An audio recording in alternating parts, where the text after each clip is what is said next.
What's up, ladies and gents? We are back today with a new schedule, or at least first day of the new schedule. That's starting out a little bit rough, considering I am starting an hour late. Like, on the nose, an hour late. But, all that aside, today we are going into practice mode. Welcome to the King of And Iron Fist the Tournament goal 7. here is to practice, or I'm going to teach people stuff about the fundamentals, or things that I know that I'm particularly good at, or just useful practice regimens that I've developed to try and teach myself. But you'll notice that we have a couple of new viewer rewards points to spend. We have... I made them real cheap on purpose.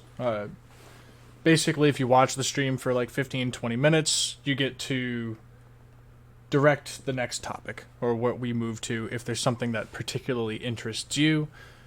You know, I made it so that it can only be redeemed every 20 minutes or so, just so that we actually have enough time to get into the topic, talk about it, demonstrate it a couple times, and then answer a few questions.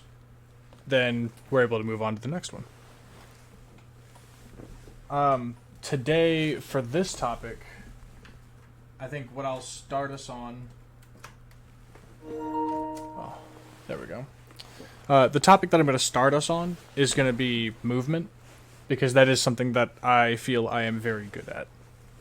As far as the backdash goes.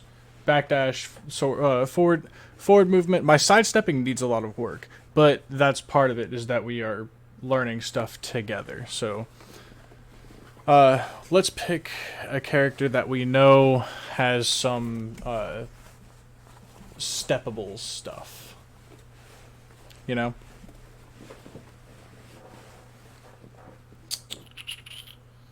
Let's see.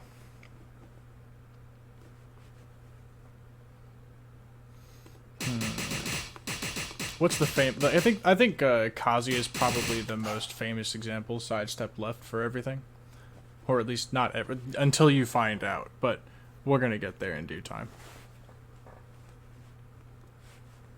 All right.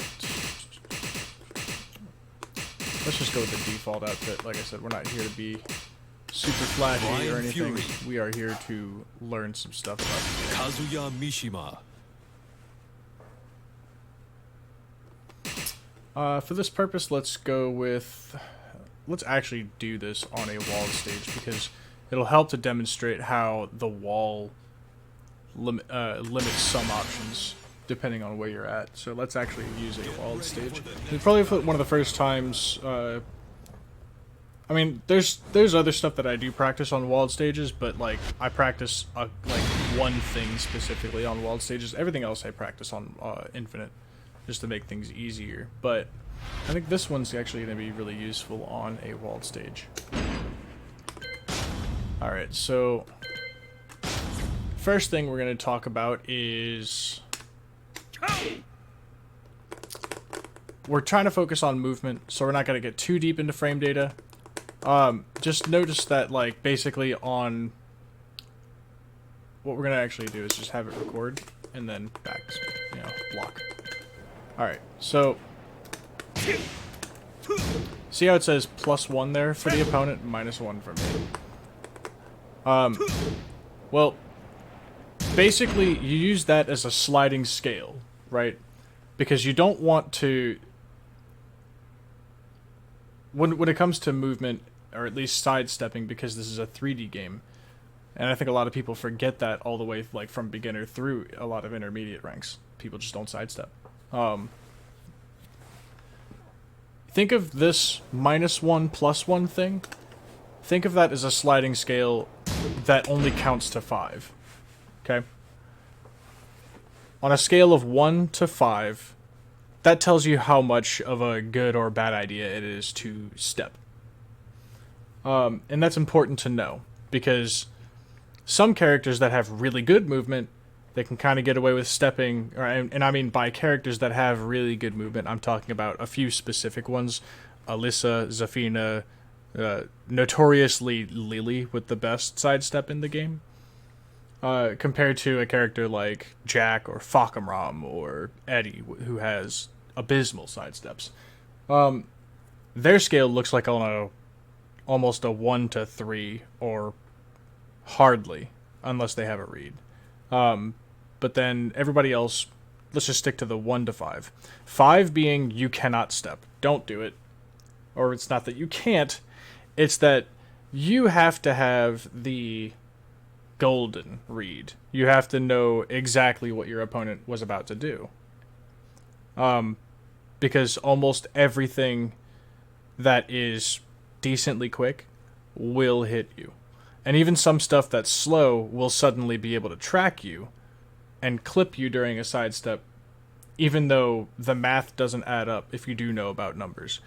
Basically, right at 5 and above, I would keep it to holding back or ducking, because I do consider ducking a form of movement. But either way, I wouldn't do a sidestep. That being said, 1 to 3, that's like the range that, sidestepping is not a bad idea for just about anybody.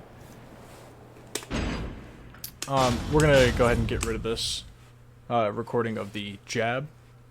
And we're going to talk about some of the things that let us, are beneficial about sidestepping. Let's actually finish the string. God damn it. I haven't played Kazi in a minute. Okay, cool. And the other famous 50-50 option. Right. So, if we were to sit here and try to guess... I got lucky that time. Okay. Nope. But just pure guessing, it's not gonna happen. It'll happen 50% of the time, is what I should say. But it won't be every time. That being said, if you see a Kazuya player who likes to do this, and, you're in the neutral, you haven't hit them, they haven't hit you, this is a good idea. Cool. Sidestepping.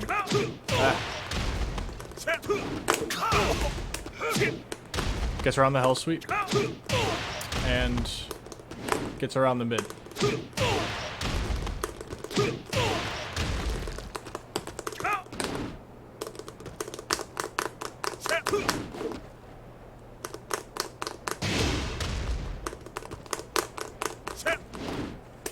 Alright.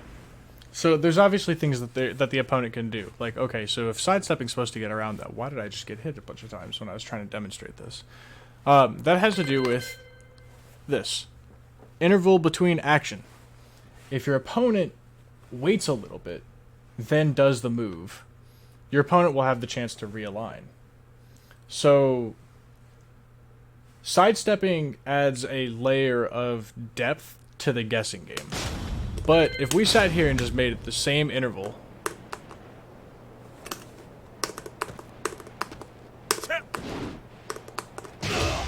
alright.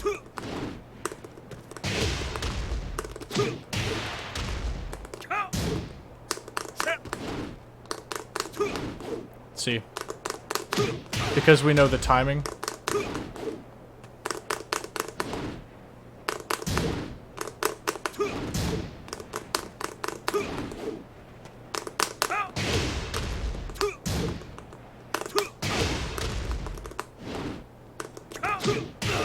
See, this one you have to commit to the sidewalk. There we go.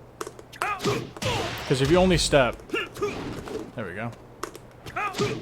I guess that's another good area to start with, is sidestep versus sidewalk. So, a sidestep is done by just tapping in either direction.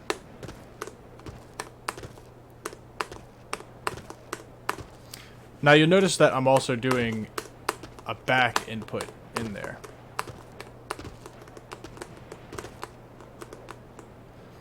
The reason why you do that is because if you just do this, there's a lot of time where your character does not guard anything. Like, I want to record it just to show how generous this actually is.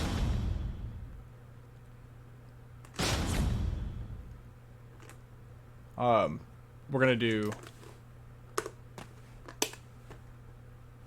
Right. So... Oh, whoops. Gotta set this to be 0.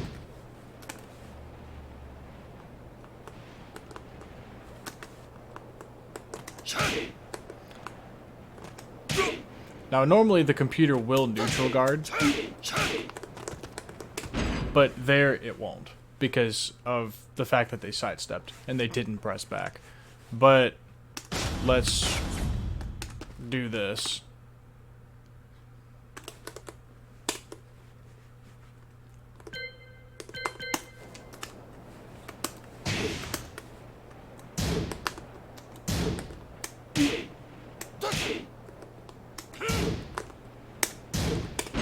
Alright, now let's make the interval. Oh no, we don't want to do that. Okay, just go back to what we're doing. Cool. Let's make the interval random. Right.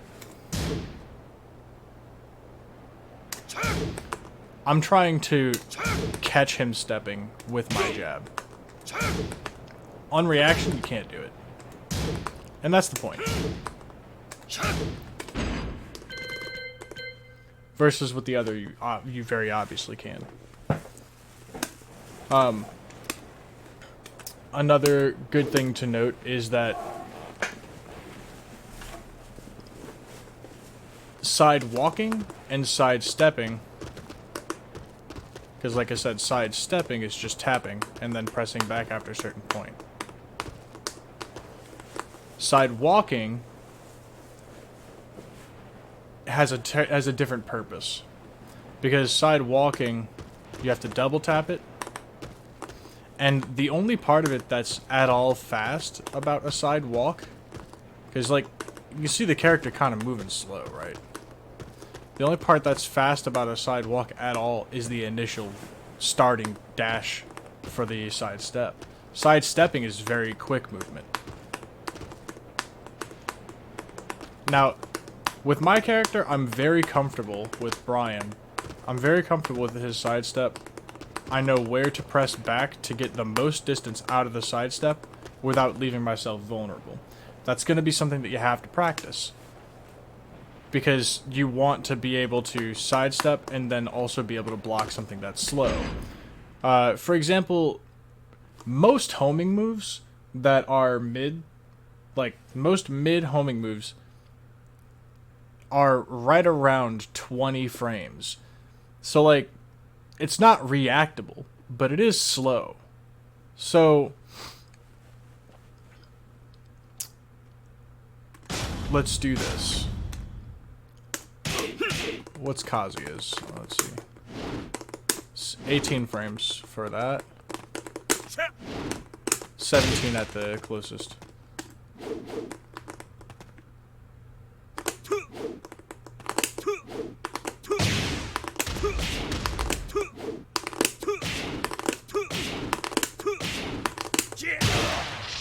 That's still like 16 frames, so no, they're not that. Chat, help me out. Does Kazuya have a standard homing attack? A standard mid homing attack?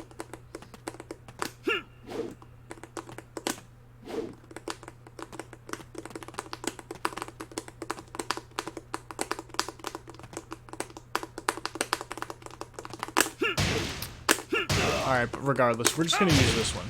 A high is fine. We just won't. We won't showcase ducking.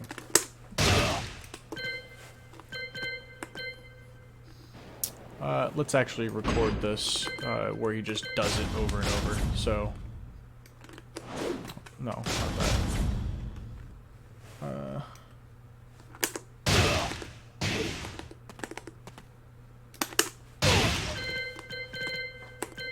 All right. Now what we want is to make it the same interval. We'll see how fast that is. Pretty quick. Just does it over and over, right?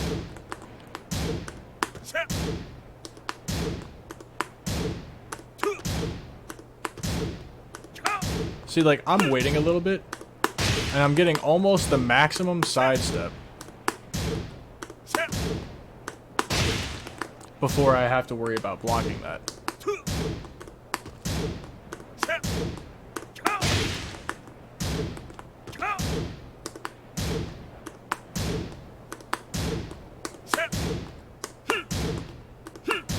But that's why it's important to do the sidestep block. If you're going to sidestep, make sure that you press back to begin blocking again before you end up being caught by any move that gets thrown out there just because of the fact that you weren't blocking. Basically, Tekken sucks when you try to neutral guard.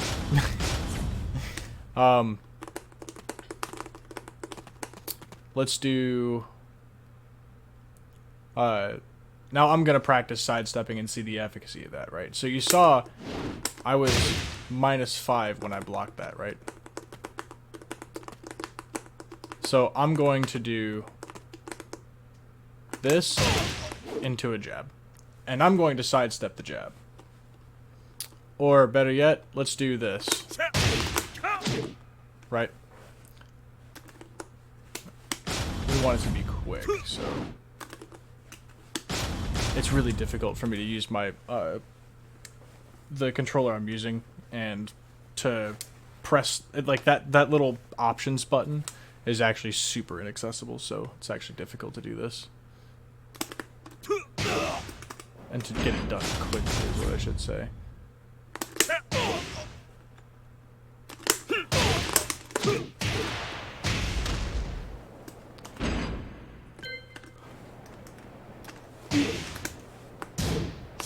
Okay, cool. So it did it.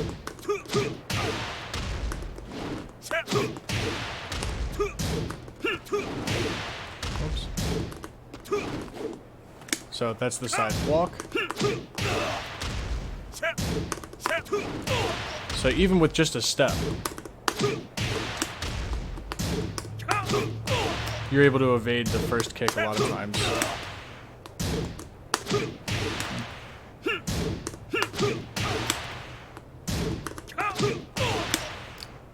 We just did it. Alright. I guess it's only side walking. That's fine. We'll go with the mid kick instead. So there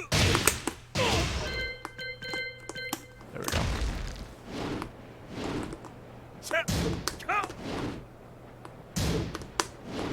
Perfect. I like to use this example just because of the fact that it leaves a lot of room afterwards. It's very clear when you do it right. You get a decent opportunity to punish. And like with a launch punisher at that. Otherwise, you know, just getting something is good.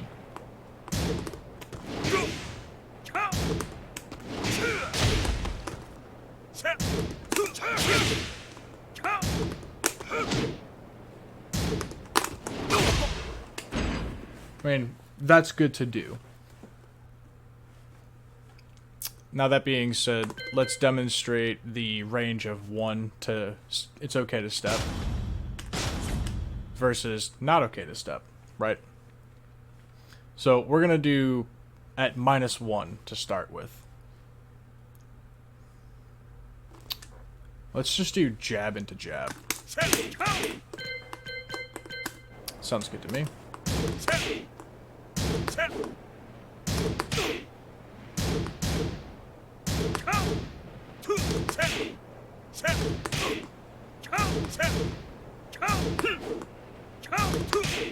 Jabs can sometimes be stepped quickly.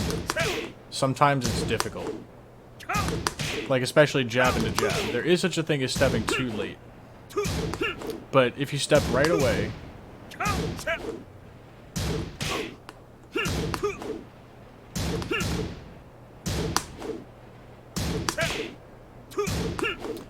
and jab is the fastest move in the game. And even at +1, jab into the fastest move in the game, it's not consistent.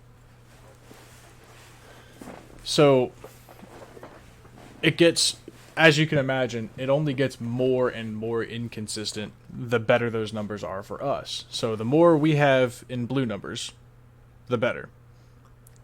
But the less we have, the worse it gets. So let's see. What is something Brian has that's -3? Exactly -3.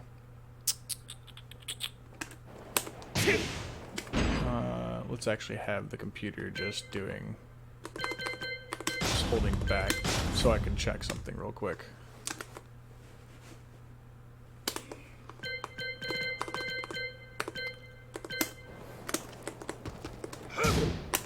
That's -2.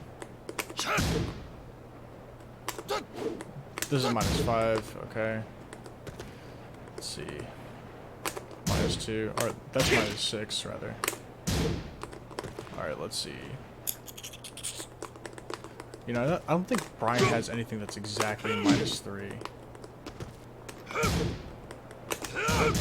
-4. I don't think Brian actually does. Neutral. It's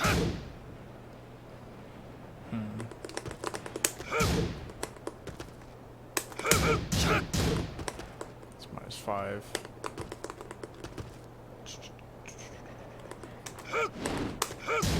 -4. -10. -10. Okay.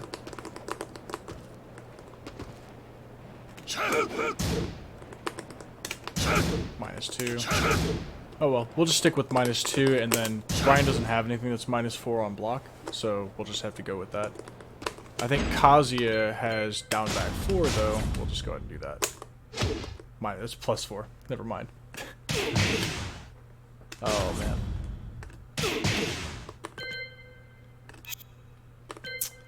Alright, so what I'm going to do is I'm going to demonstrate being at various disadvantage and stepping.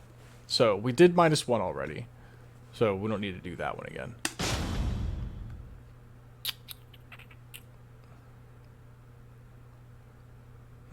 How do I want to do this?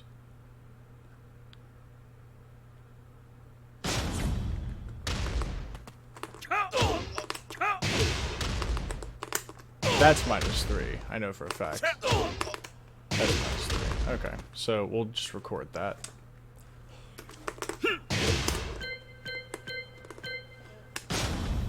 Actually, you know what? We're gonna do that and the jab.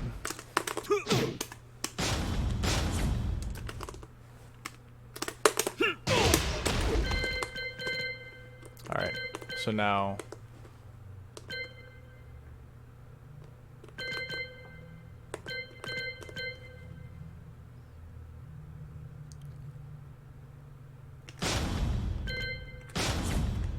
I have it jab.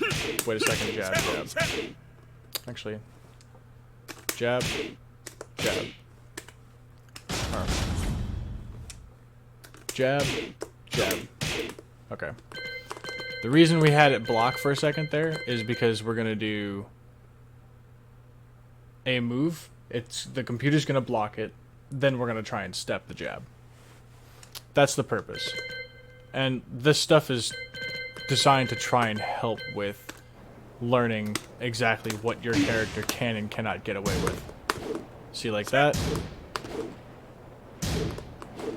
Even though it forces crouch, we're still able to sidestep to that side. So let's change sides and see what this looks like for the other side. Because we can't step the same direction. But the jab still doesn't miss, or doesn't track us. Alright.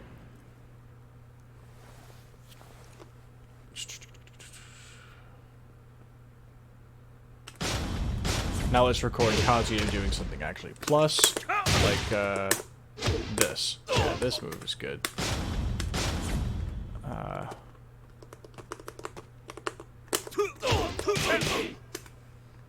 Let's not do the string.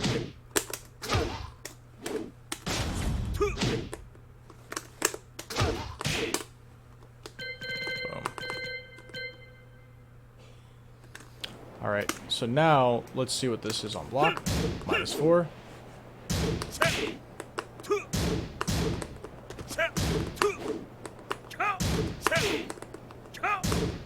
As you can see, Brian actually has a hard time stepping. The jab will sometimes hit, sometimes not.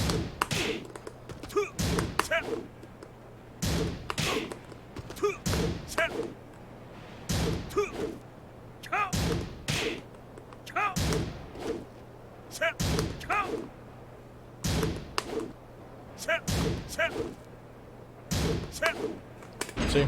There we go. So, all the way at +4. Kazuya is +4, and all he tried to do was just jab afterwards. And that still doesn't track us all the way at, you know, at that much disadvantage. So you see how movement can actually get you out of a disadvantageous situation. So now what we're going to do is we're going to go to the wall.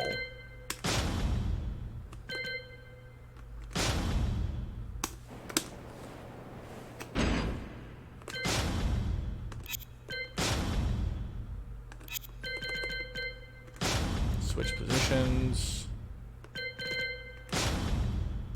Current position. That way I'm at the wall, right? And what I'm going to do is I'm going to try and show how the wall can sometimes interfere with stepping. So right now we're in a good spot. We actually want to be exactly where we're at. If we have to have our back to the wall, this is how we want to be. The reason for that is because we are exactly back to the wall. The wall is not stopping us from stepping in any direction. It's not in the way. But we'll get there. So, boom. Still able to kind of move around it.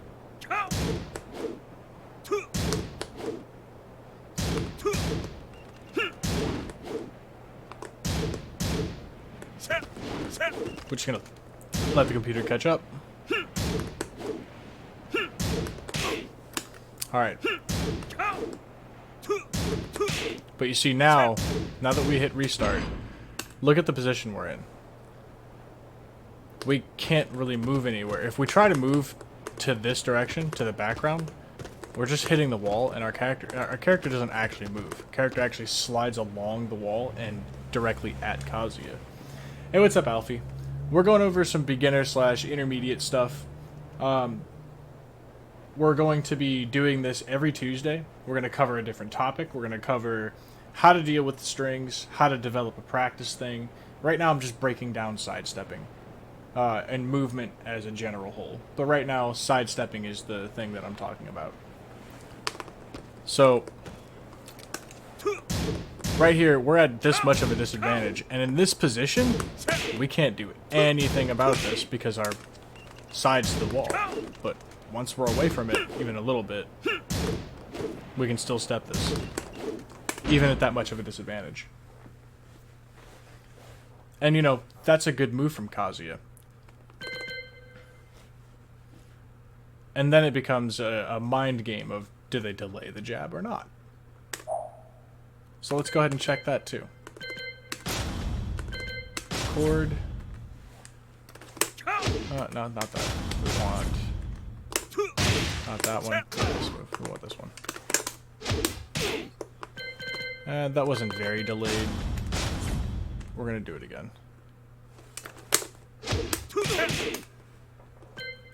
I don't like to do strings when we're doing this either. We're gonna do... Alright. So, this is going to see if we're able to check our stepping, even like if they delay the jab, right? Because we noticed that sometimes we got caught. No. Even the delayed jab still whiffs. It just actually whiffs a little harder.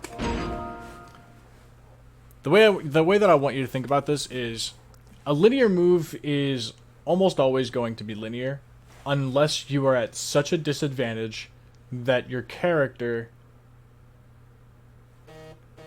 considering what the average movement looks like, unless you're at such a disadvantage that your character actually just cannot step, a linear move is almost always going to be a linear move. You're almost always going to be able to step it. right? And we're demonstrating that here because the jab is delayed. And we talked about sometimes they can realign, right? But they actually have to dash or walk. That to actually stop long enough, hold forward, and then that will realign. So let's do this again, and we're going to do exactly that. That didn't actually record, did it?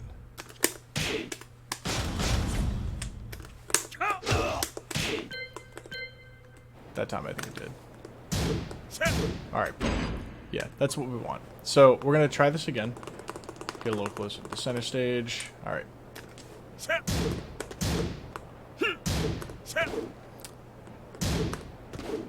That's still not enough.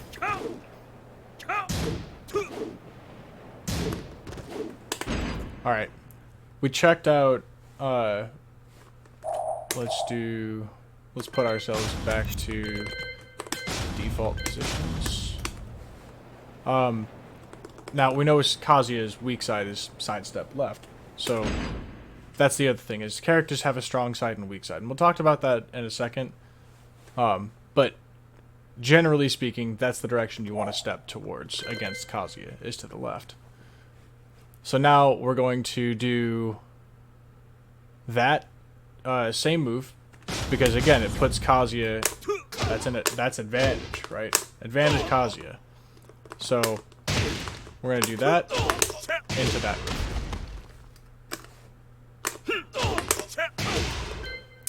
And I mean, that's about as quickly as it can be done. So let's check it now and see if we're able to step that. Easy.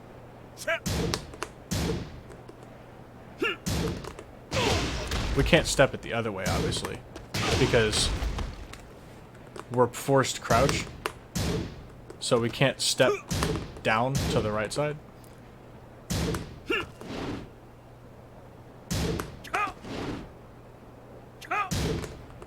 Maybe with some fuckery I can do it. No. Just that extra time that it takes to stand up forces me to not be able to do it. Yeah.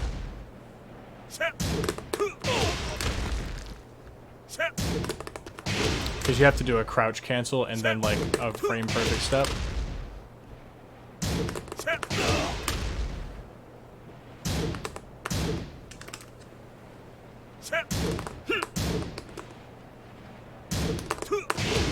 Yeah, no, it's not happening.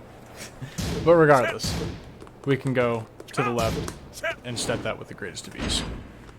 Cool. Hell Sweep. Let's do that one.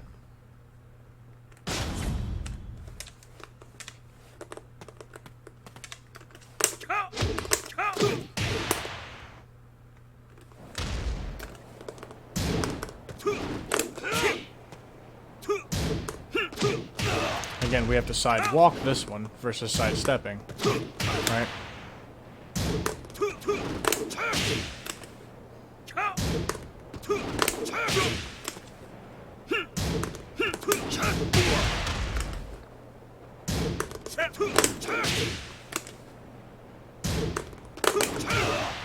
I'm trying to figure out how to do jet upper from the other side.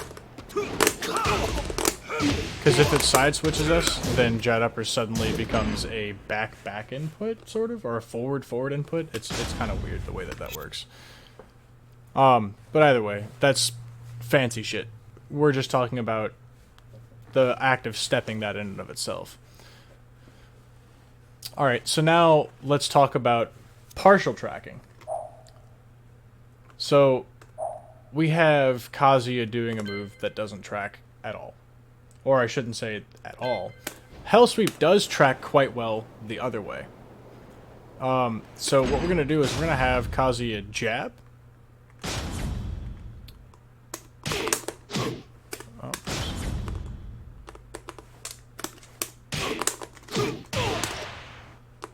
And we're going to step the wrong way and just see what that looks like. Yeah, no. Even with a sidewalk, no dice. Not happening. Step the correct way,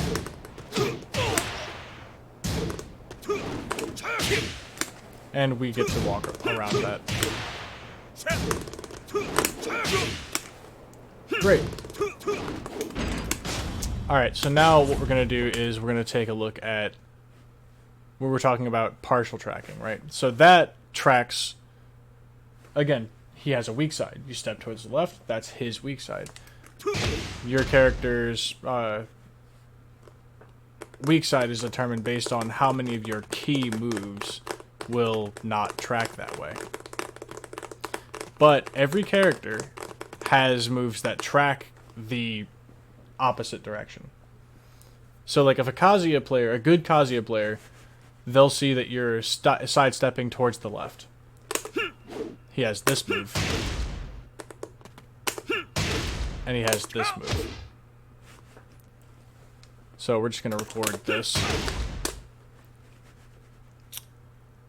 Actually, you know what? We're going to do a jab and then that move. So, oh, nope, not that. We don't want ultimate attack. Oh, what the hell? Son of a bitch. I have completely different button binds for this. So, like, my circle is actually, like, where my 1+2 is.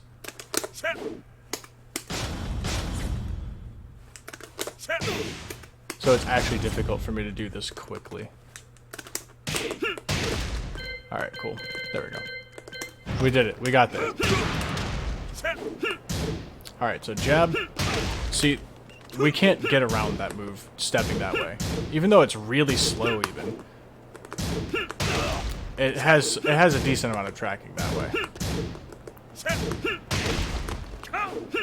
But it doesn't track the other way, towards what was previously discussed as Kazuya's, air quotes, strong side. So we're going to do it again. Sidestepping towards the good side. Or the bad side towards the right.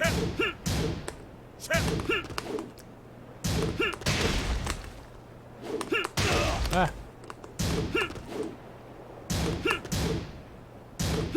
Just a little micro step gets around it.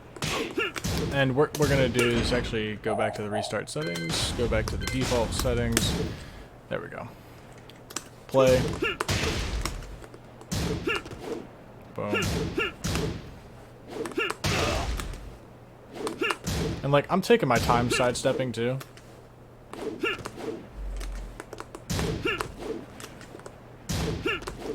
Like, I'm not doing it quickly or with a sense of urgency at all. You can see it's whiffing. Alright, but we also discussed that it tracks towards Kazuya's weak side. So, you don't want to randomly step, because if you just randomly step, then you'll be hit by stuff like this. And we're going to also, for good measure, show the other move. Oh, no, not that. Well, obviously that tracks, right? There we go. So,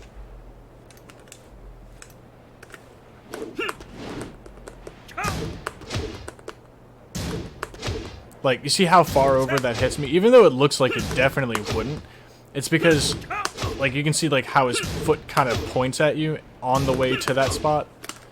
Yeah. So it tracks really well to Kazuya's left side, which was formerly the weak side. So, what are you supposed to do? Well, the idea here is that if that's the move you get hit by, right?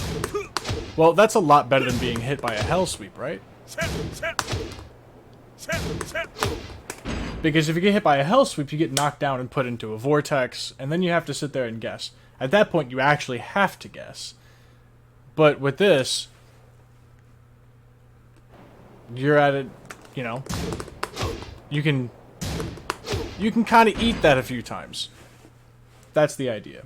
So you don't want to step towards the direction that will land you squarely in the face of any given character's strongest moves, the moves that they're looking to hit you with. You want to move towards the acceptable damage, right? And if they sit there spamming this move because it's working, eventually you'll just be like, okay, no, fuck you. Or you'll be able to duck it and punish it. Oh. That's the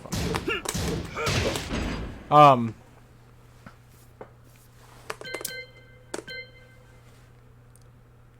So, if we have all of these things put together, right?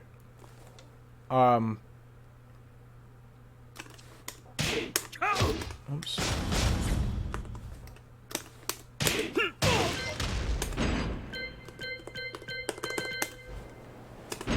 Let's see, what did we have on the first one? All right, jab.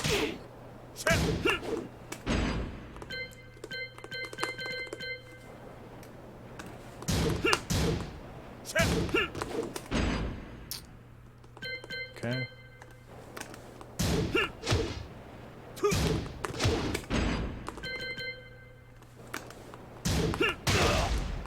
Okay, we accidentally recorded this one twice. What we're gonna do instead.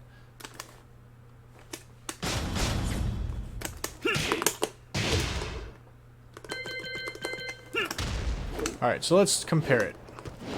Whiff. Get hit there. Get hit there. Whiff.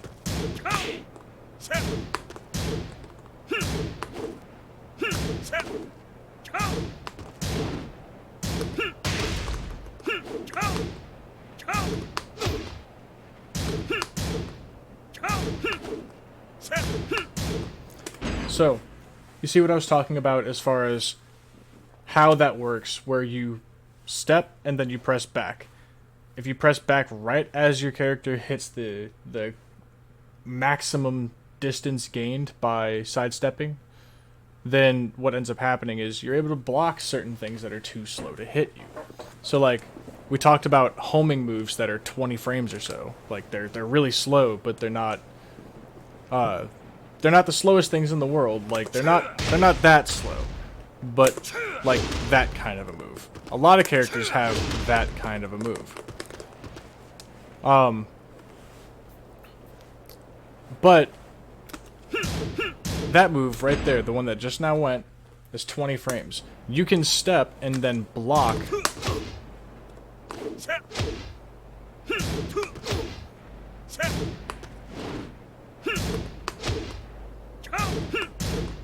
See?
So on and so forth. If you do something like this, this will actually help you practice getting the timing down for when you step, and then at the same time, it'll help you practice for when to block after you step. If you do this right, then of course you'll never be able to necessarily guess when that low is coming out. The computer is truly random. You're not going to necessarily be able to predict it. And it is considered an unreactable low, so but you know, hey, kudos if you can see those and react to them. Great. But otherwise, you do this specific drill to actually practice also punishing after something whiffs versus after something is blocked. This is something you do to prevent you from doing, okay, I'm gonna go and then just brain dead sidestep and then do something, right? Because that's bad. That's a habit that anyone could exploit, right? Because at that point you're already planning to sidestep and then press a button. So they could just do something like this. And that's a big oof. It's gonna hurt a lot. So let's try that. We're gonna incorporate punishment. Oops.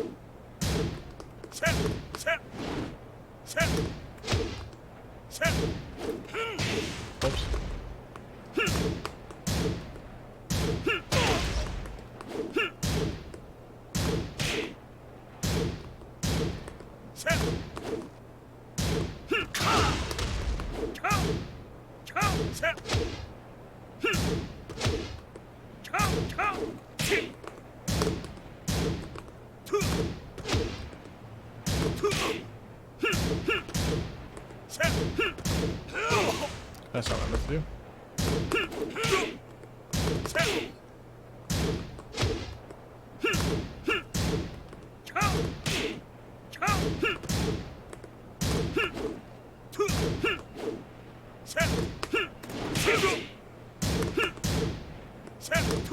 And he doesn't have to be the max damage punish either. Just anything helps. Oops.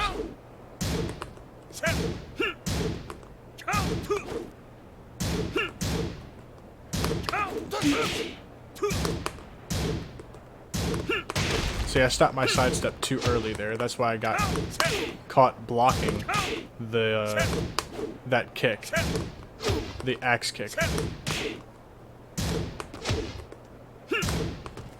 That one.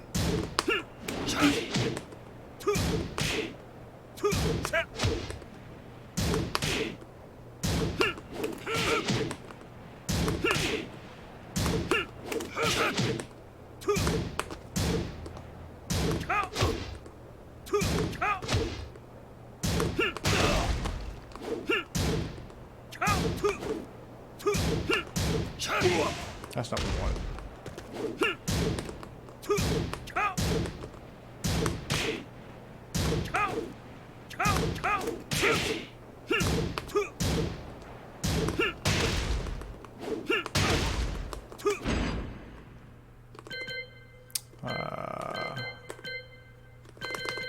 What did we make this one? Yeah, that's the one. Okay, we're gonna change it.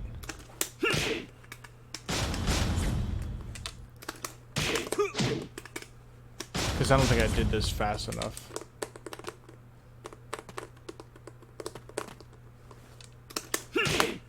I don't know. I hate misstep so much. This is why I don't actually fucking play Kazuya like crazy.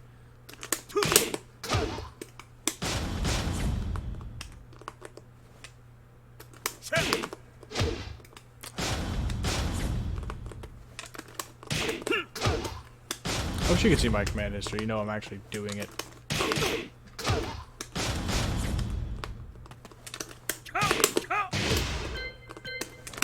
Alright.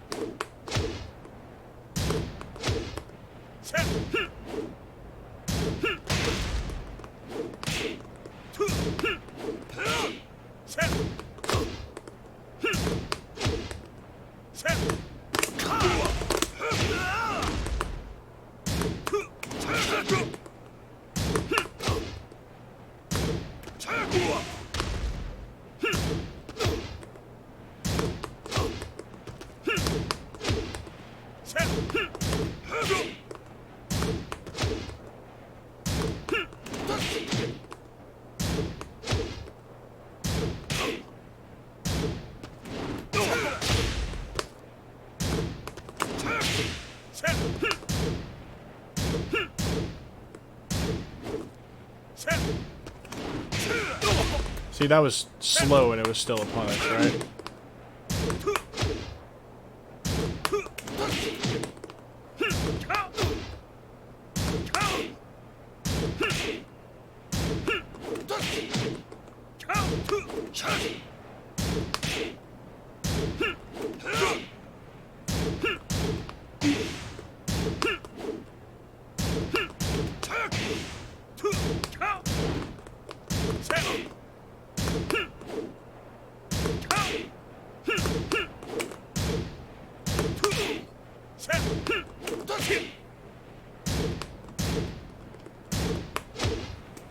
So,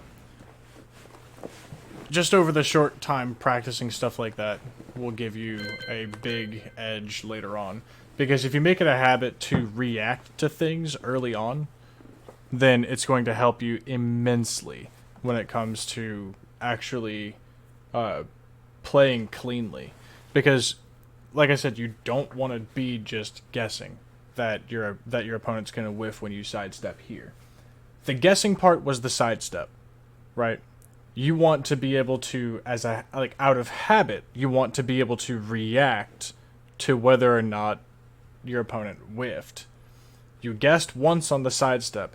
If you have to add a guess on what to press after the fact as well, then you're in for a bad time because you're adding a guess and then another guess. So you have ridiculous odds stacked against you for actually getting what you want to happen. Sometimes, like, you saw how the jab was, right? I want you to pay attention to the punish thing. We're gonna get rid of this one. Cool, we're gonna get rid of this one.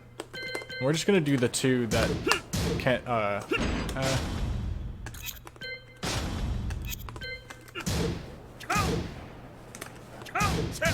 Okay, so that's the jab. And I think this one was the other linear one. Yep, okay. So just the two linear options, right? That's really easy to react to.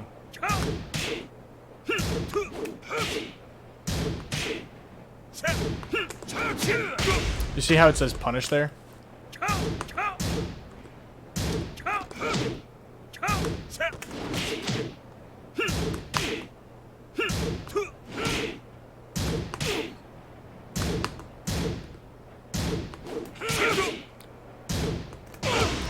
Now, take a look at the when I do step a jab.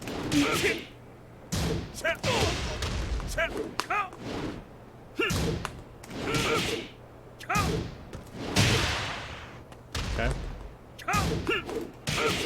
It doesn't say punish, and all I did was another jab.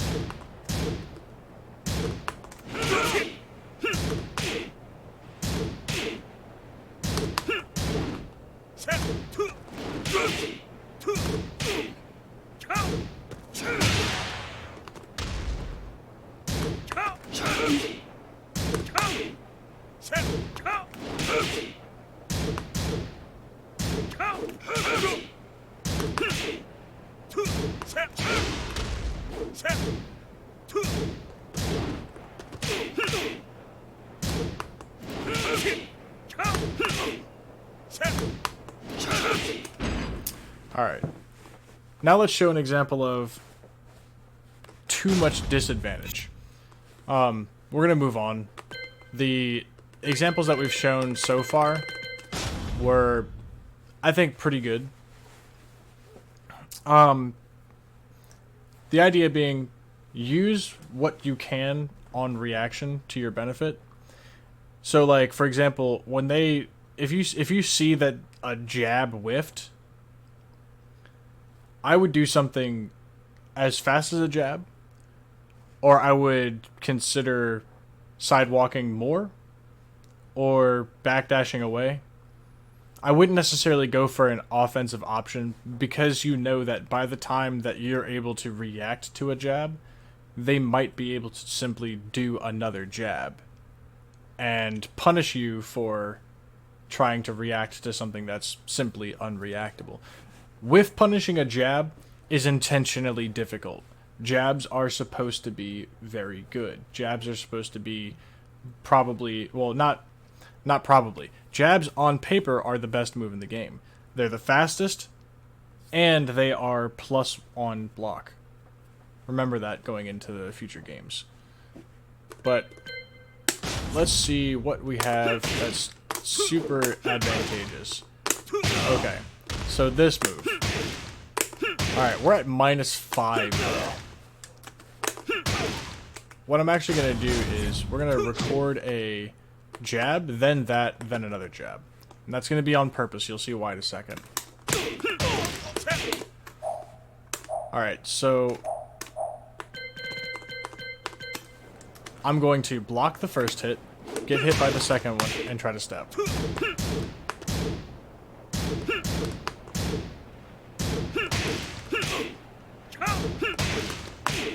We just simply can't. And that's because we're -5. That's too much disadvantage for us to step a jab.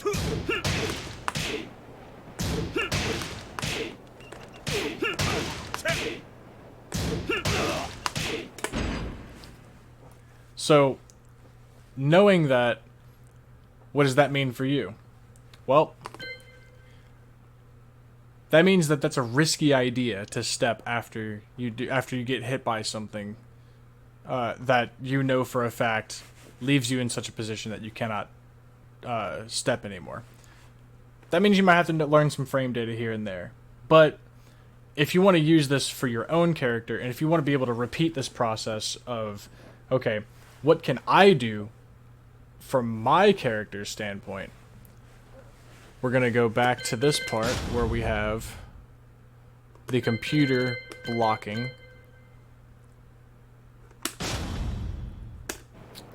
Now, if I do something that's -5,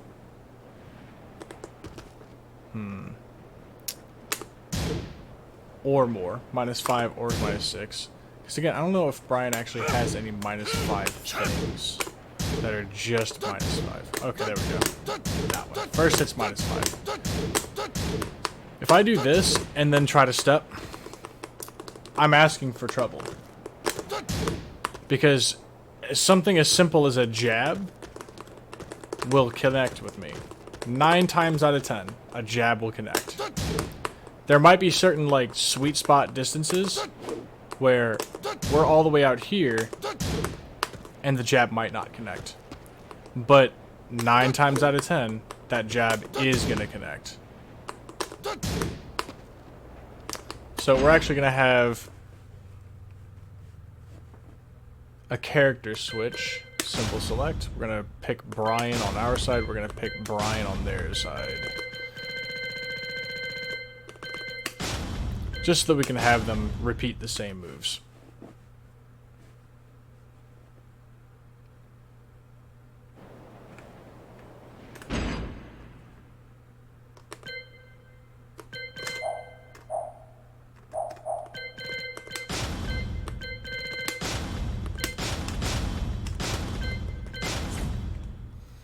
Alright, so we're going to do jab, down forward 1, jab.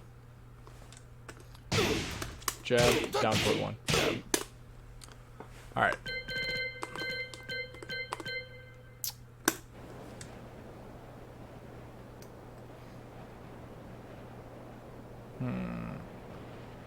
Actually, no, that's not the way we want to do this.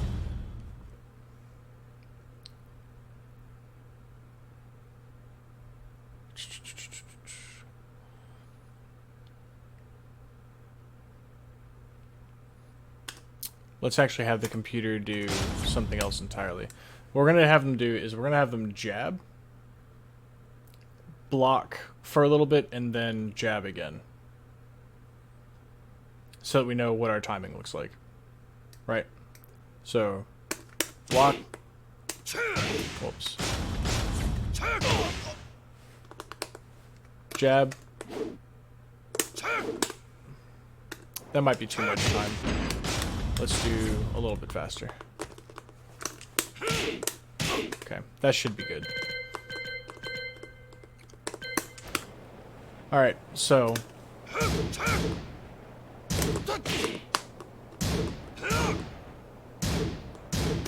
too little time. We need a little bit more time blocking.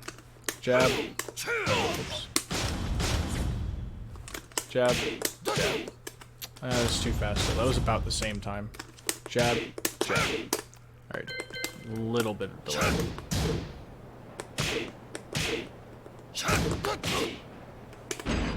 Nope. Still not enough.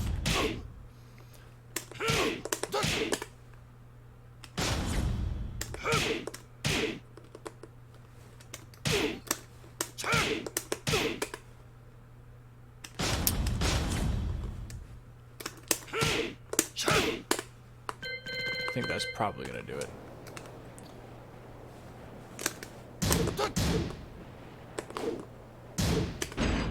Let's actually have him mash for the second part.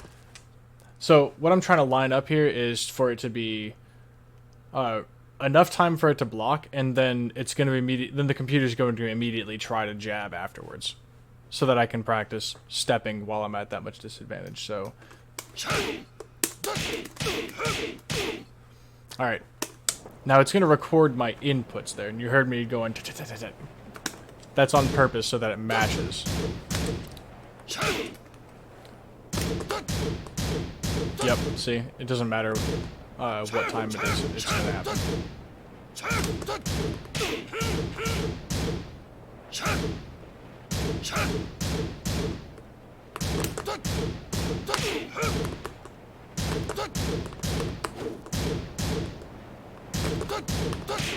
Yeah, see, I can't step that. That's the idea, though.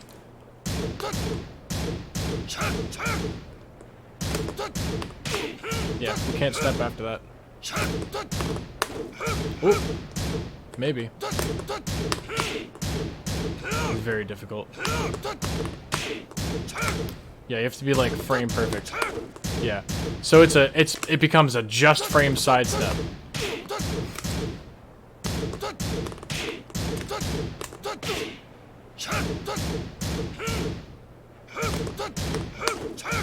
But it can be done.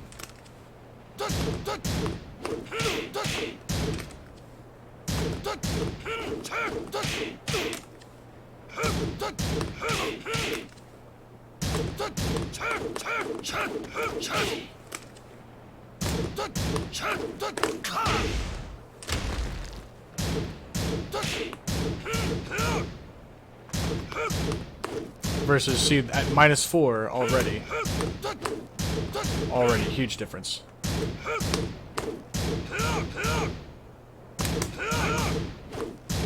Say, easy.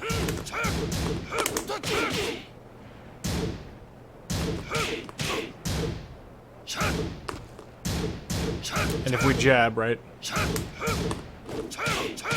Easy. -6.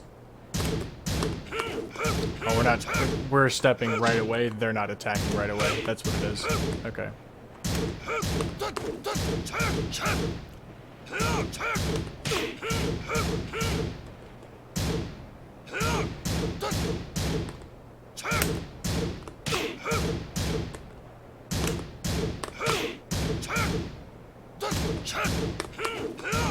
Easy step.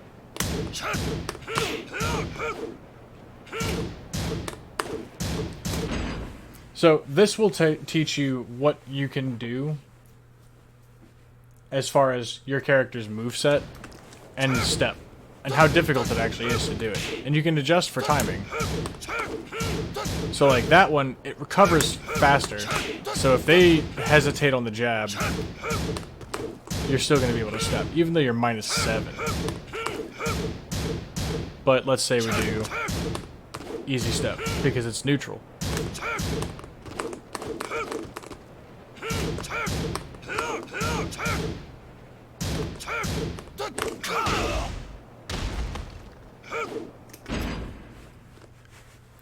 Cool. So I think we've hammered out that concept. Sidestepping is instrumental in this game, because if you can't sidestep, right? Because remember, we talked about how difficult it is to whiff punish a jab. Look, like we know it's going to happen. We only got a counter hit. It wasn't actually a punish. It was a counter hit. Okay, let's see. Oh, we got counter hit there.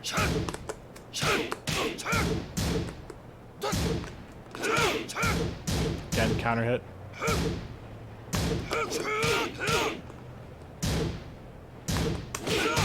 That time we got a punish. Counter hit, not a punish.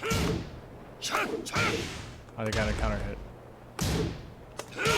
And we know the timing for it. We know what's about to happen and exactly when it's going to happen. And it's still really hard to actually get a punish instead of a counter hit for the next jab.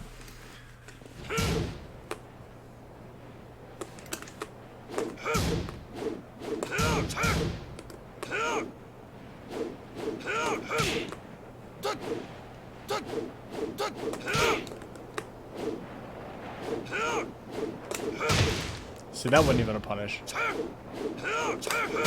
That time. 1 out of, like, the 5 million attempts that we made, we finally got it to actually say punish. Jabs are good. Use them. But obviously, be wary of a sidestepping opponent. Because, again, without the sidestep, what are we supposed to do? If you notice your opponent's not sidestepping, right? Then that means you just do this shit all day. And as long as you're not obvious with your timing, they don't get to just do this. Right? They don't get to just do that all day. Or hit you with that. But yeah. How to check and see if your opponent knows how to sidestep.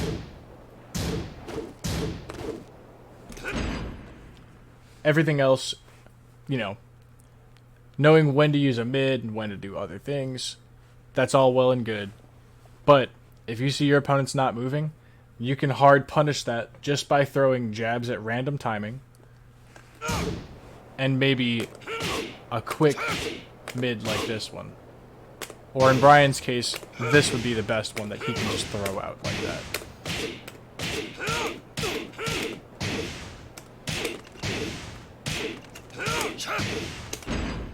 So what we're gonna do is actually we're gonna have the computer do exactly that. We're just gonna do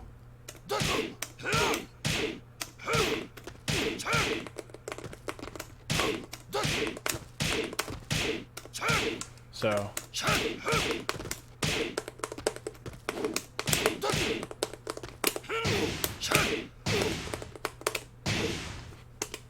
Alright. That up forward thing, that right there, that last slap, that's just to let me know that the string's actually over. So what I'm going to do is I'm going to try and guess without sidestepping, right? Alright.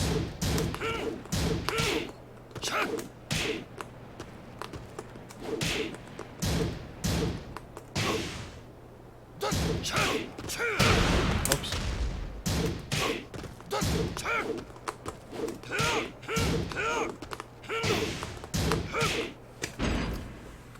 So, as you can see, it's not necessarily something that's easy to do. It's not easy to punish these things on whiff. Some, like that mid, for example, the one that I showed you, this one, that one can be sometimes easy to whiff punish. But that being said, how's it going, Tarako? We're demonstrating the usefulness of sidestepping and its purposes. Hey, you're the first one to put an emote in the chat to see the follower emotes. So that's the other big update I think we have, is I now have follower emotes, which is a big deal.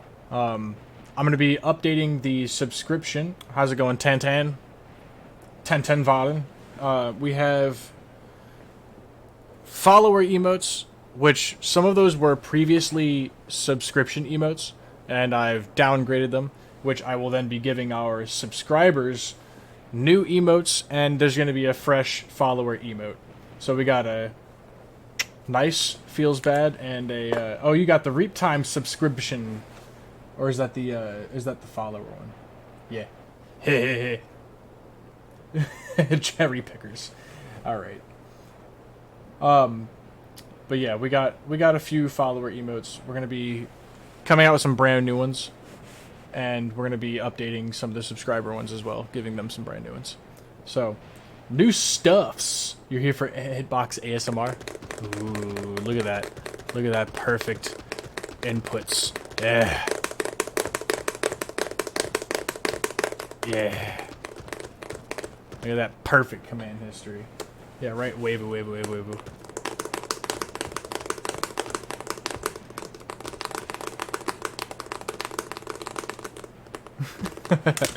All right. Cat Jam. Yeah, we got Cat Jam up in the corner. Let's make him dance.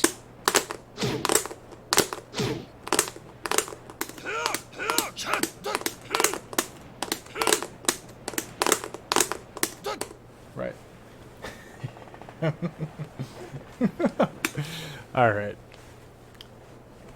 So, sidestepping is extremely important.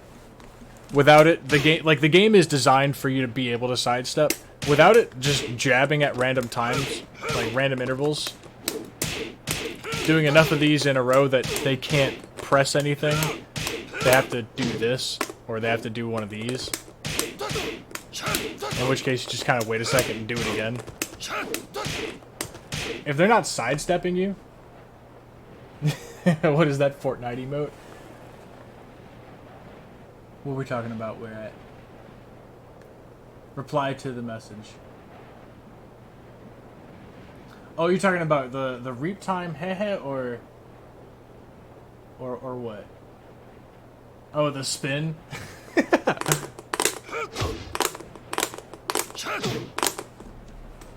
Let's turn the frame data display thing off.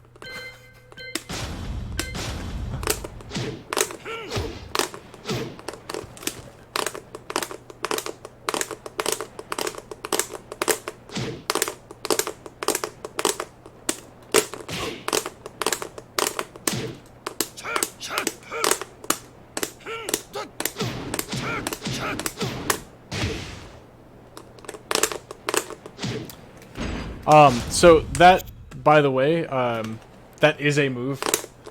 It's that. Very chunky. For those that don't necessarily know. Oh, you got Tekken God Prime? Damn, son. Was it in Treasure Battle? Haha, got him. Goose.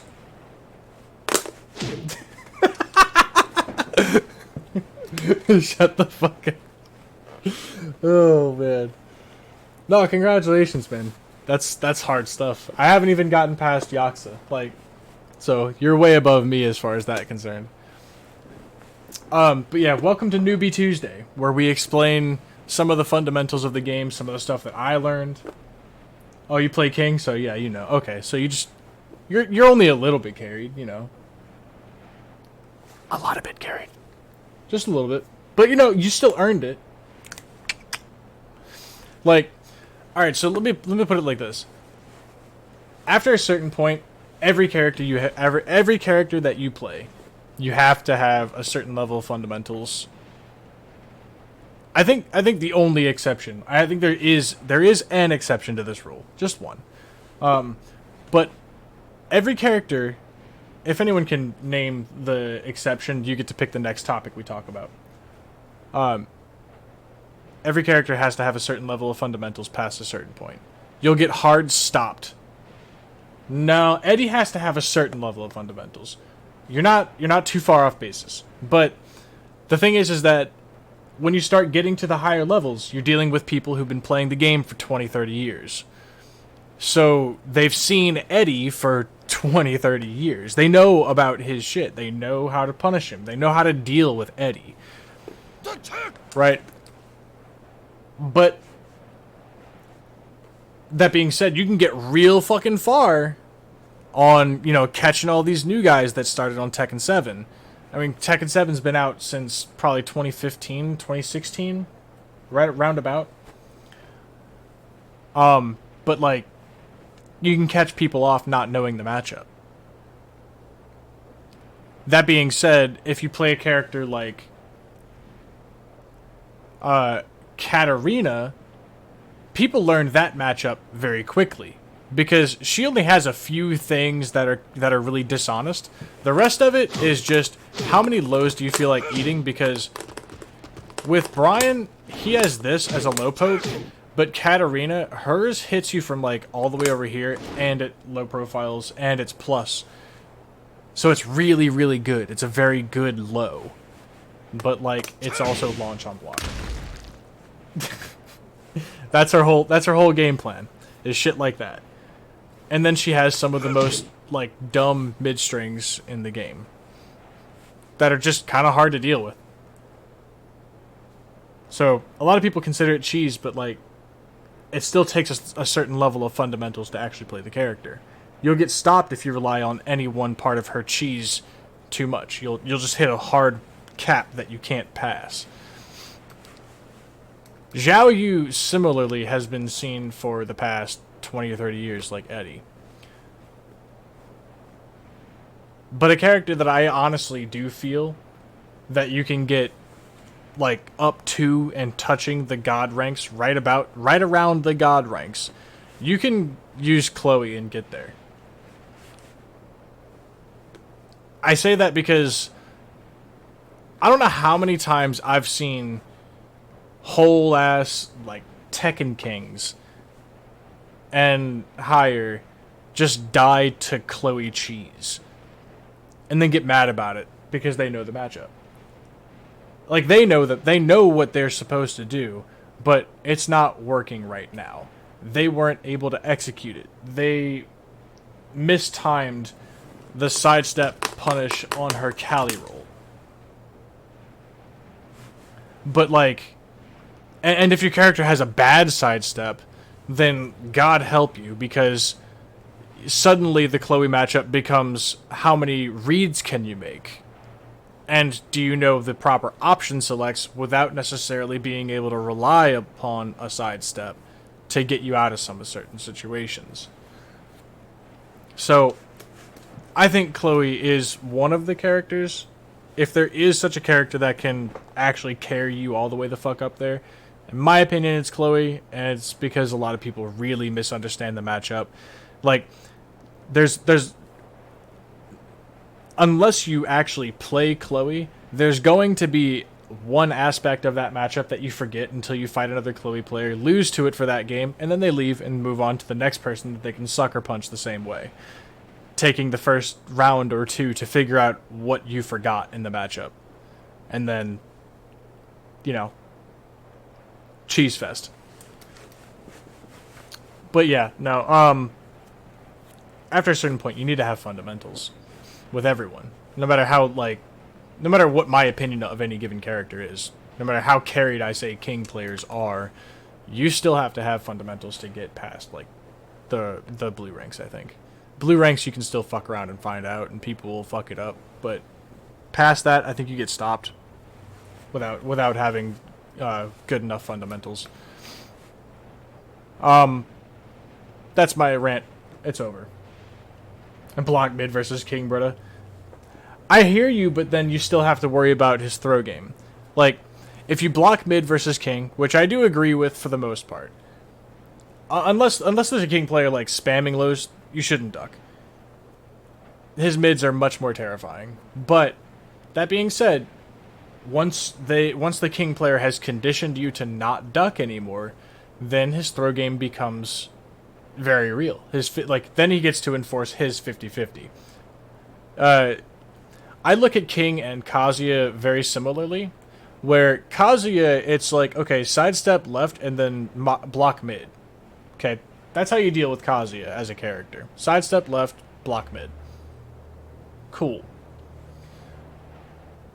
You'll get around the Hell Sweep, and the rest of his lows aren't that terrifying. He has like a low that's similar to this. It's probably, actually, you know what? It's more like a hatchet kick. It's more like a hatchet kick. It does slightly less damage, and it's only +4 on hit. Otherwise, what does Kazuya do? He's got to then do electrics. He's got to wave dash to realign. Like actual wave dash, not this goofy ass wave dash that I'm doing with Brian. But then he can wave dash to realign. Suddenly he has to be able to do like the instant wall standing 2s to be able to track you, to stop you from just sidestepping, because sidestep block mid doesn't work against wave.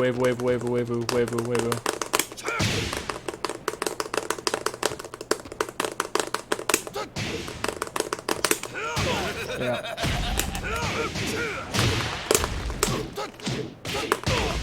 And the sad thing is that his Kazuya's wall standing 2 actually gives him pretty similar combo damage to that. It's a lot. I think the same way versus King. Kazuya first has to get you to respect him enough to not sit there and sidestep him all day and block mid. King has to first get get the opponent to respect them enough to not sit there and duck, so that they can enforce their throw game. Then it's an actual guessing game. Before that, I could disrespect by ducking and sidestep right against king.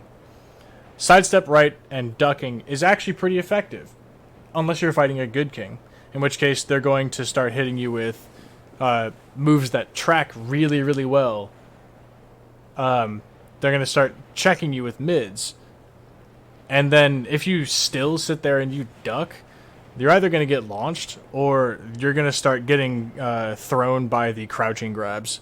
And then there's no way to tell what break it is. Then it's 100% a guess. And I think they even have like a 3-way guess with that. Yeah, that's the other thing is king. Yeah, I can see where that's a problem. I will say you do have shove. Shove is stupid. Shove is stupid. His power crush ain't bad. I mean, it's kind of bad, but it's only like -10 at some ranges, -12 at others. I think the worst character you have to deal with as far as, you know, like some combination of just pressing buttons and also has good enough punishment to make you regret doing the power crush is characters like Nina, Paul.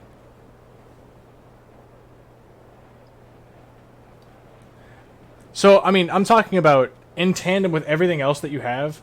And also, remember, we're talking about when people are just pressing buttons. Hey, how's it going, No Name? We're talking about just fundamental stuff. Shove is dumb, and I think, honestly, King's Power Crush is... It's good enough for what it's supposed to do. They're mashing buttons and it's brain dead. Well, if you know they're not doing... If they're not doing enough lows to check you, fuck it, I'd throw it out. I mean, the Mishimas get to knock you down. Don't do it versus Mishimas. Nina gets her back 1-4. Yeah, but its startup is the real bitch. Let's actually just go ahead and talk about shove. I think that's worthwhile.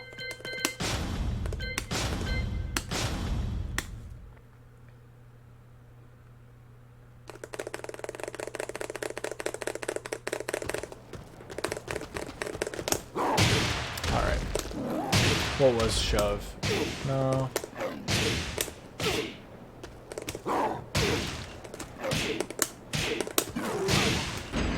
I have to actually go to command history. What was the input for shove? FF1 plus 2, okay.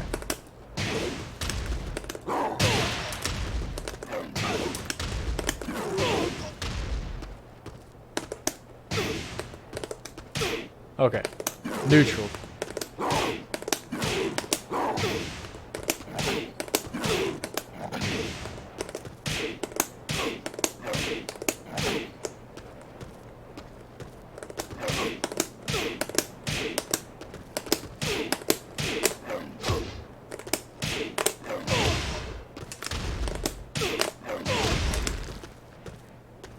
Yeah. Yeah.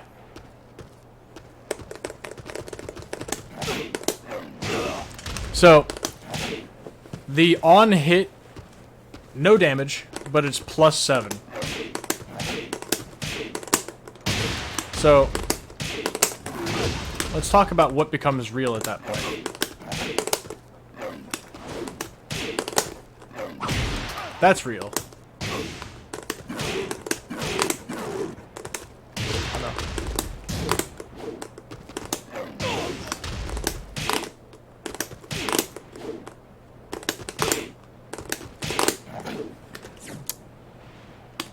What the fuck was it? That's what it was.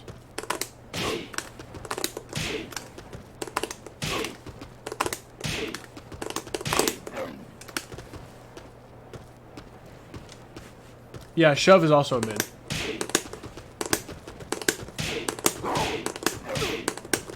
So at the wall, especially.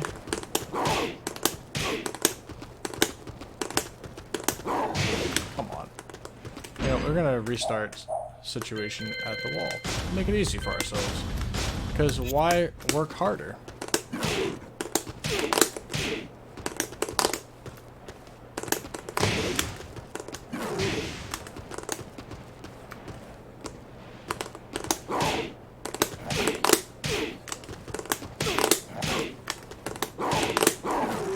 Yeah, that's not interruptible at all. I don't know how I'm skipping the down input. But it's happening consistently, too.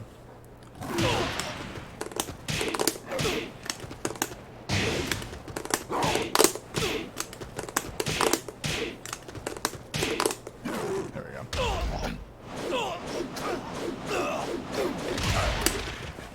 Okay. That's fine. We can do that, too. So yeah. Damn, that was fast. Nobody's gonna be able to tell the difference between those two. Bam. Alright, 10-10. Hey, congratulations on you, dog.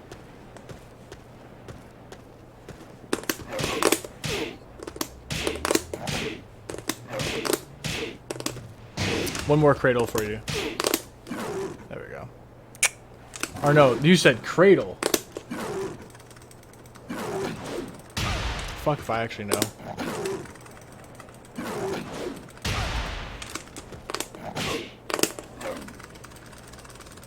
Muscle Buster. What the fuck was it?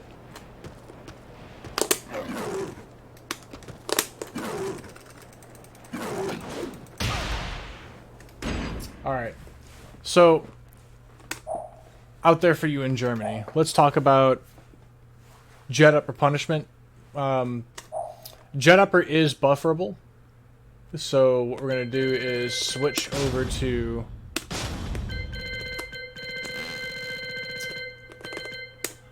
Brian as our character.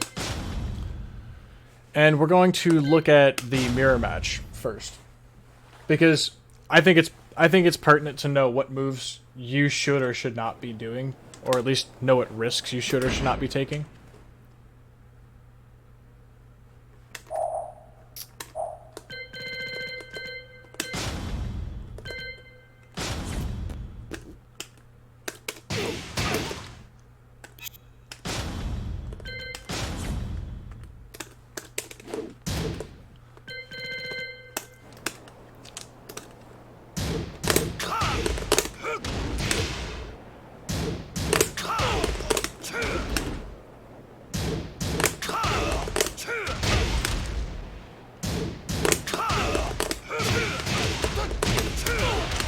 Alright. That move is punishable with Jet Upper. Let's see.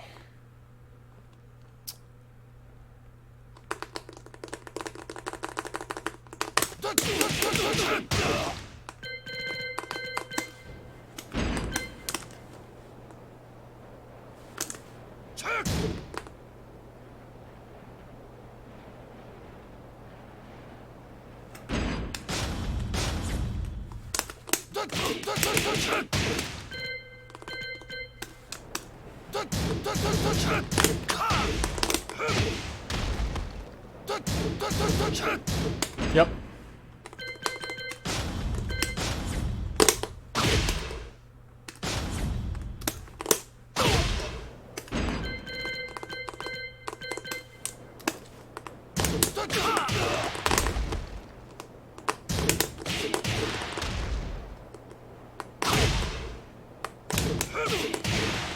I think that one's a tougher one to get.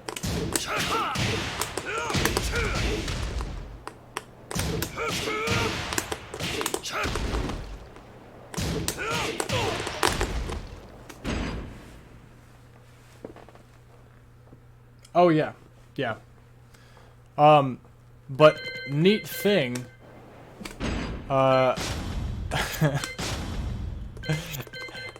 Don't do 3+4 versus a good Armor King. Let me show you why.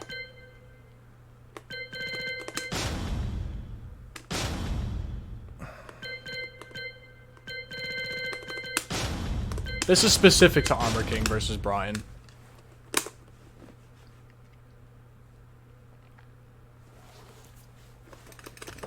Alright, so...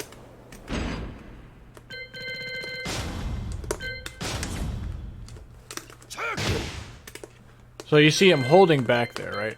Afterwards. So we know that the computer is going to block, right? What the fuck was Armor King's punish? There we go. That's the shoulder. Armor King don't give a fuck. Fuck your pushback. He can actually just shoulder you for it.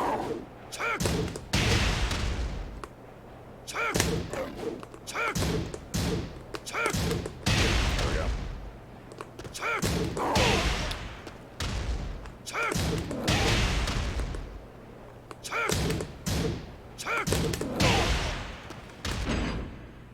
Neat, right? Oh, well, what about down forward 2, 3? Alright. What about down forward 2, 3? Actually, the exact same thing. Oops.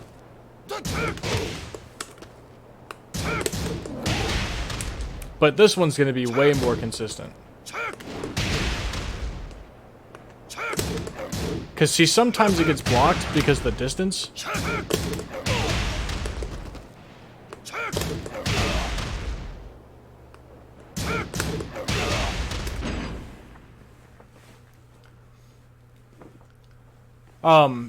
Yeah. I do kind of agree, but, like, I have alternatives. I could just go to the move list and do it, you know? So, I mean, that is a thing that I could do. What was one that I recently found out about? Oh, let's do Chloe. Yeah, let's actually pick Chloe. I'm gonna pick Brian, and we're gonna show you a couple of things that you should know to never get got by any of these things ever again against Chloe. Because fuck that character. In my humble opinion. Fuck Lucky Chloe. Alright.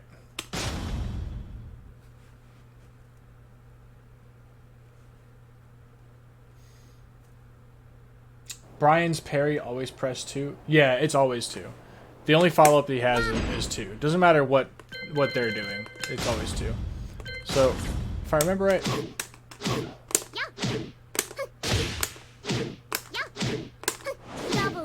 Oh. That one. Yep. So... Yeah, that move.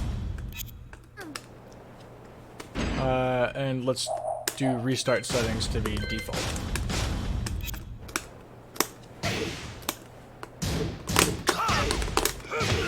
Yeah, that's a punish.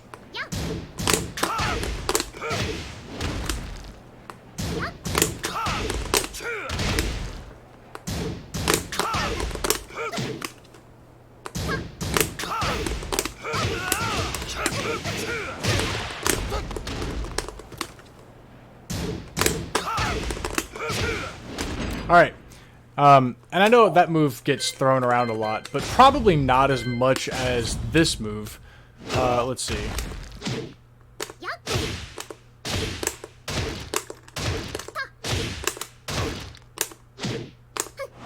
Nope.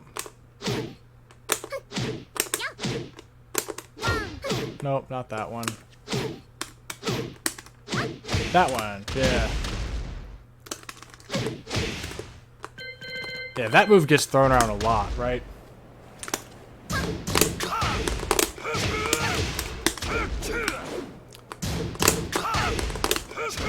Punish.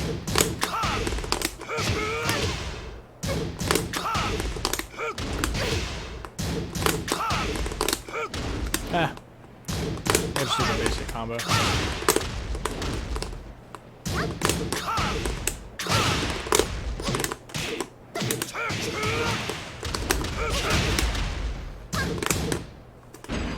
Yes. Devil Jin is an interesting case. But before we move on to a different character, so we got that, right?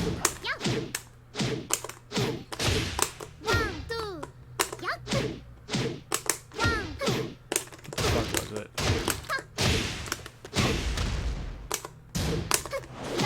Yeah, that one. There we go. Alright, so...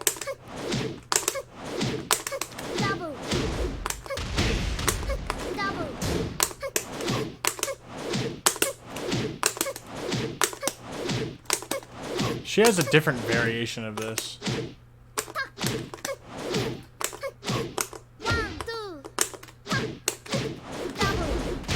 Right? That's like the scrub string that everybody knows about.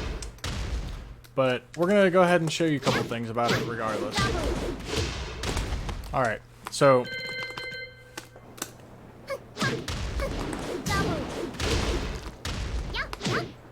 just looking at this, right, it's only -4. Or rather, it's plus, so you can't do anything about that. You can't sidestep there. You can sidestep left. So that's a good thing to know, right?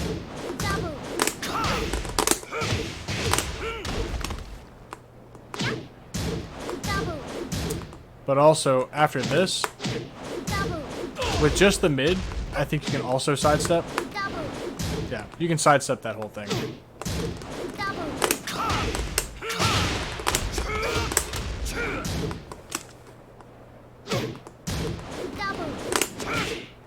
Do it again that way too. So you can sidestep right for the first one.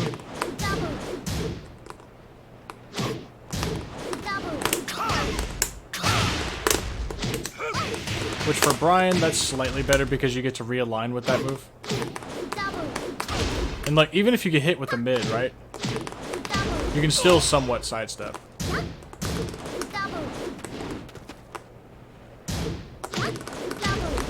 can't sidestep that first one, though.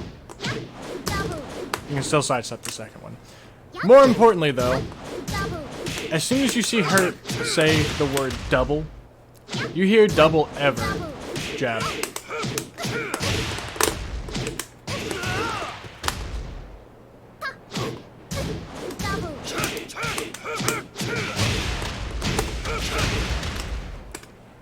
With that, you always jab. As soon as you hear double, jab. She has a variation of that string, or one that looks similar. I have to figure out what it is.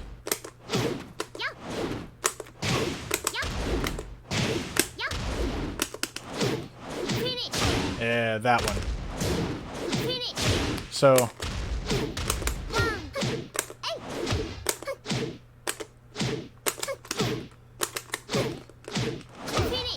yeah, she can hold... yeah, that's what it was. Okay, so... this is like the ultimate scrub killer thing that Chloe players do. Is they'll do shit like that. Fuck if I actually know how to play this damn character, though.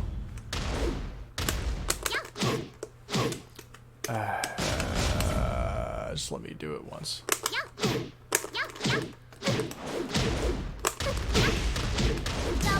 Oh, that's double.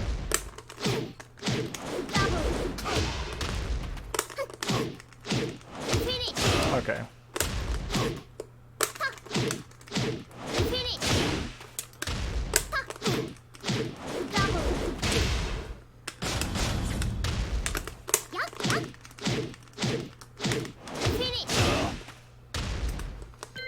Alright. So this one, you can't jab this out, right? Looks like it has the same kind of startup, but you cannot jab that out. Don't try. Instead, like I said, you listen for the word double. She's in the air. Up. No double. Just while standing launcher. It forces crouch for you, and you just do a while standing launcher to punish that.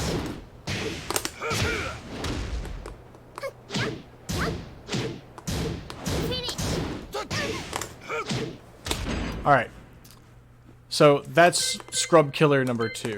So, Let's watch the difference between the two.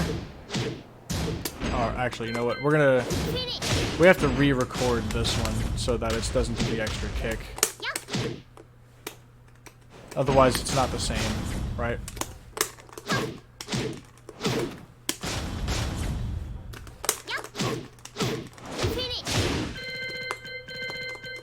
Alright, so...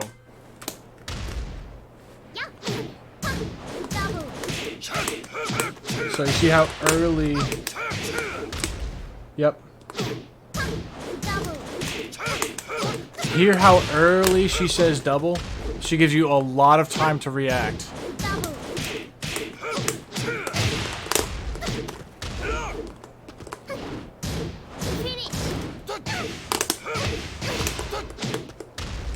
A lot of time.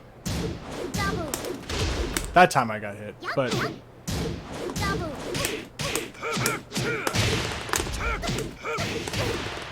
90% of the time I'm gonna be able to punish this properly.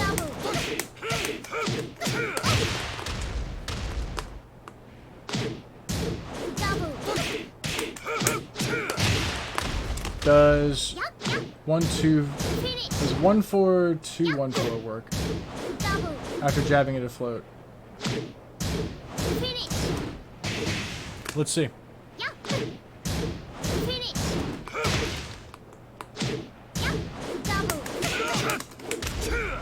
Not quite.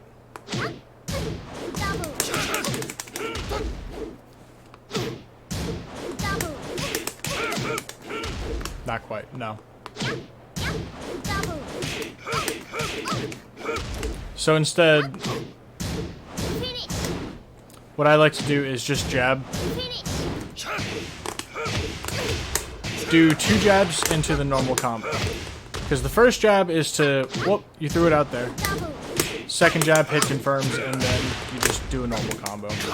Because no matter what combo you do, it's only going to be so much damage. You know what I mean? Oh, pfft. No, it's not going to work that way.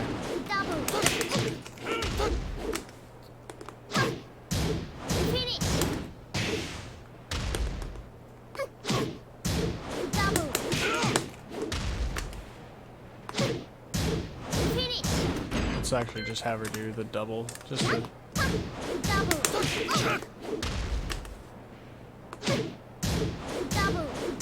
Oh, fuck. Okay, maybe.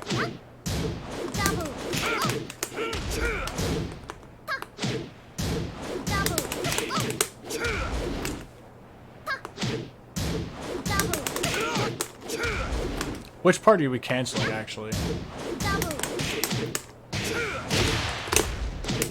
That part? Okay, that works. I just don't like it, it's ugly. I might do it because it's ugly, actually.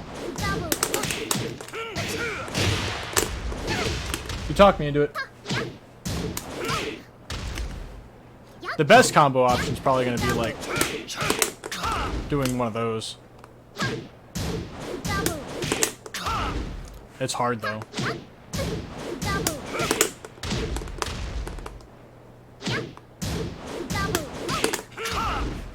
That's hard. Like, it's very, very hard.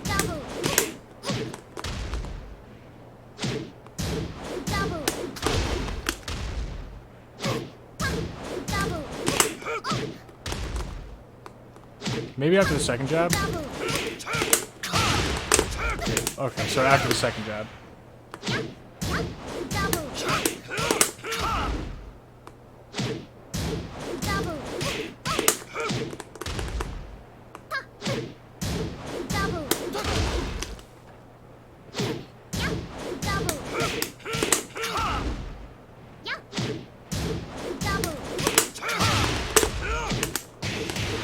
Yeah, goddamn.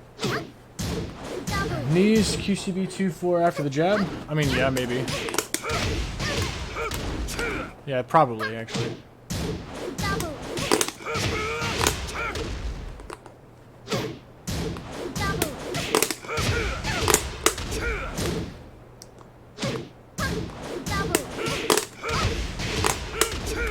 It's tough.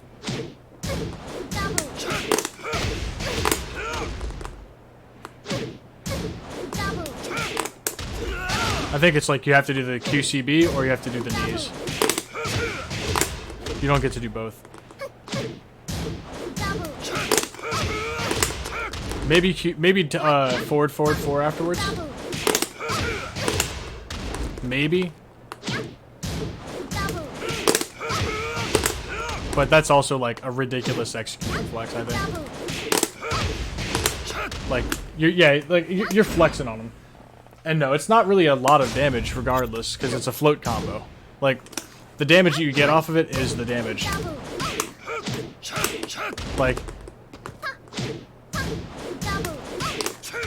Like even if I just went for the jab thing into forward 4, forward 4 is like the most damaging follow-up to a launcher Brian has. And yeah, you can't just mock kick out of the air. Yeah, there's not enough time.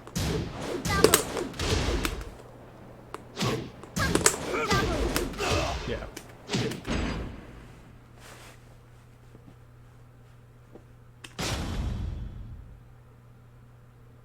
Yeah, but that's only if you have the ability to hold it. Otherwise, like... So, like, for jet upper... That's why people will do this. Because that's an easy mode combo that still does some damage.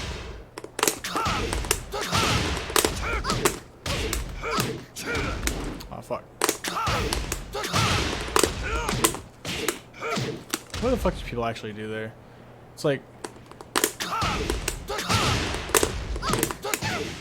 I know, like, I do this. Like, I do back 3, jab. Right, 66 damage. There you go. Or they'll do... That doesn't work, right? So you can't really charge it.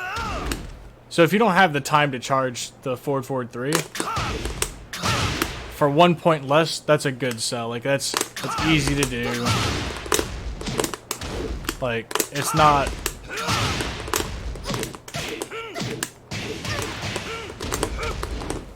Right. 1, 2, 3, 4. Oh, that's not true. 1. Oh, let's see.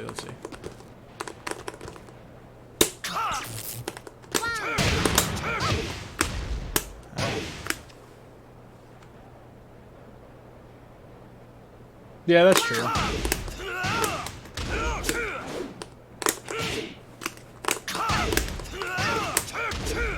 Oh no, it's a jab, that's right.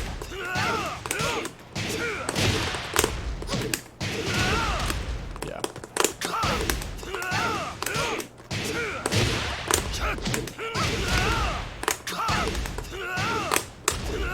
Yeah, you can't even pick it up with that. The hard mode combo, it's also like ridiculous damage, you know? Like, it hurts. But we're not here to talk about combos. That'll be a different time. If I had to talk about combos right now, we talk about specifically go for consistency, people. But the thing that we were talking about with Lucky Chloe, this versus this, easy to deal with. Right?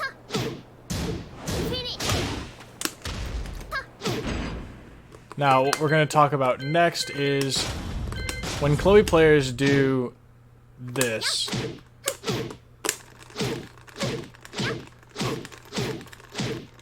Right? Yeah, that.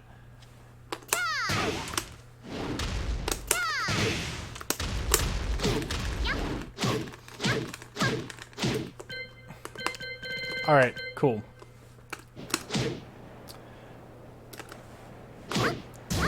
Right.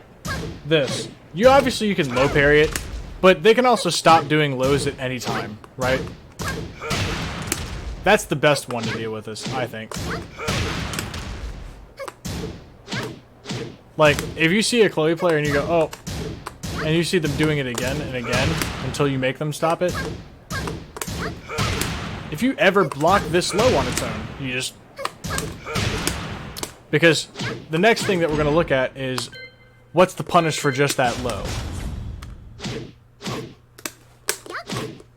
Oh, whoops.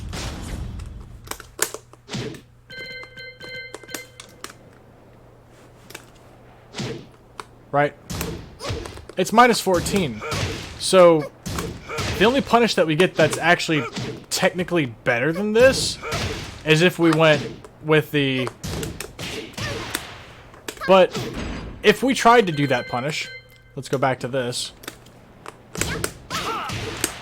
We get that, but you better be correct.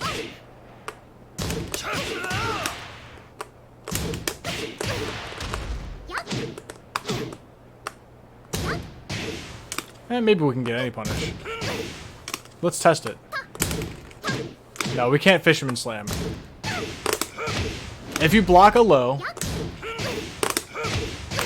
you can just do any while standing punish.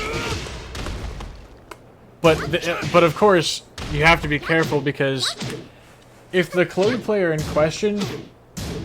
I mean, yeah, a well-timed orbital, I guess, is an option.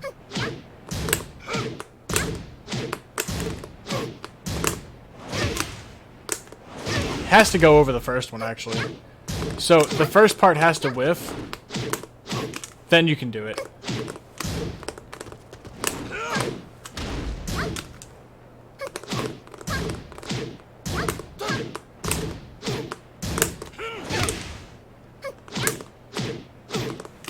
So...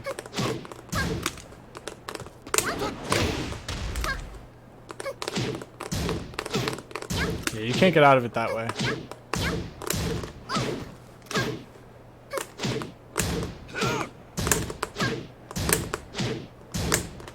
Nah, you can't do anything about that.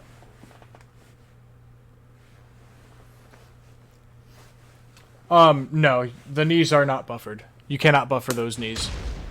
Because it's a quarter circle input. But more specifically, because Brian's quarter circle forward inputs, they result in a sway. So because this motion, like the actual physical character moving on the screen that way, is actually the reason you can't buffer that.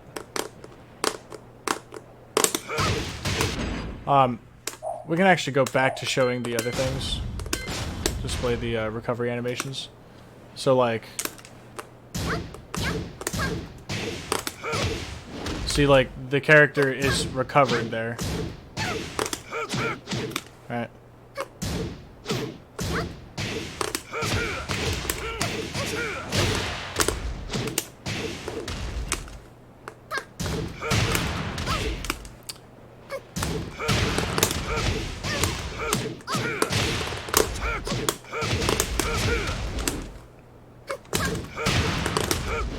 That one's the harder one, I think. You see a Brian player doing that shit? Like, that's ridiculous.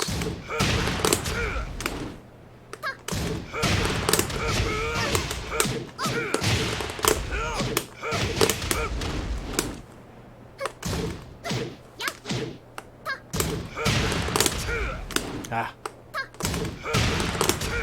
Because, like, you can't just do the... There we go. There we go. That shit's ridiculous, too. Fuck Magic for it. Fuck you. That's what I recommend. Do that one. Be a man.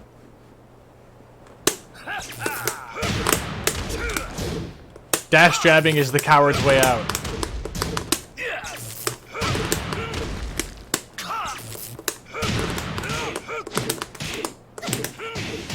Yeah, dash jabs are the coward's way out. Do the other one. That even I myself am dropping at the moment because I'm trying to show someone. There we go.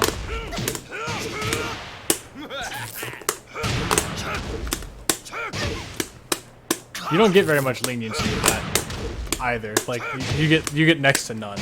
You get 2 frames of leniency.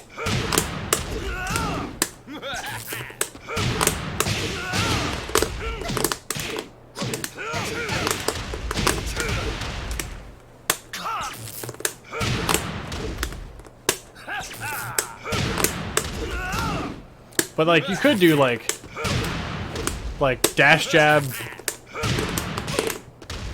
and then do forward forward 4. That's also hard. Like that's at that point, if you wanted to like flex a magic 4 combo with Ryan, yeah, that's a ridiculous option.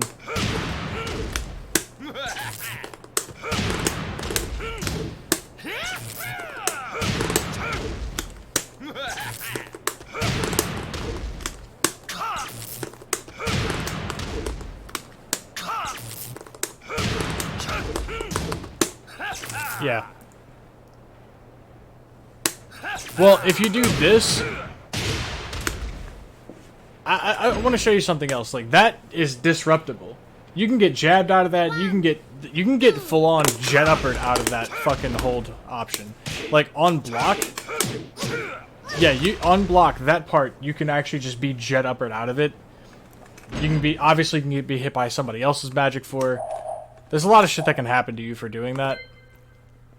So if you happen to be wrong, you're fucked. Yeah, you can. There, let's actually just simple select and record it.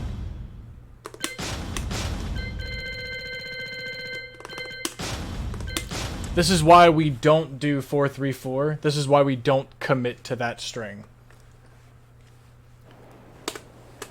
Let's practice Magic 4 combo.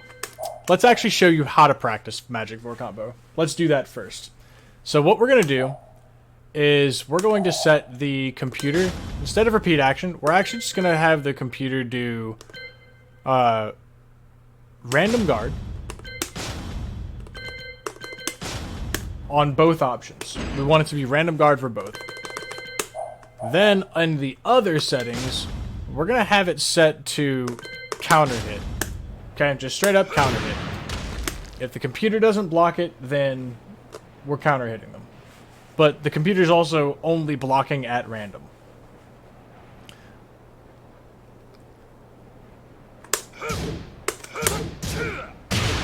See, that... we can't react to press that in time.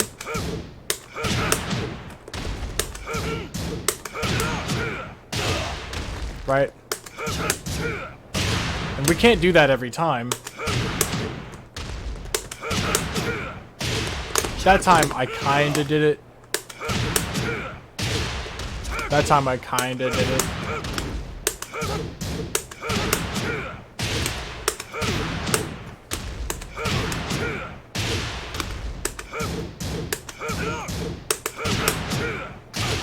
Alright. Nope. That time I got it. That time I got it. Alright, but now what we're going to do is we're going to change this counter hit to be random on counter hit as well. Because we don't want to accidentally press when it gets hit. Right?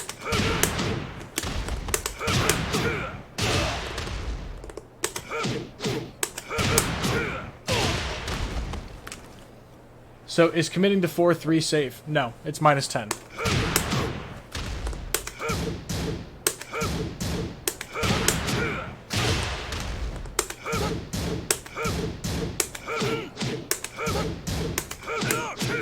Whoop. See, right there. Fucked it up already. Fucked it up. Now, if we do just Magic 4.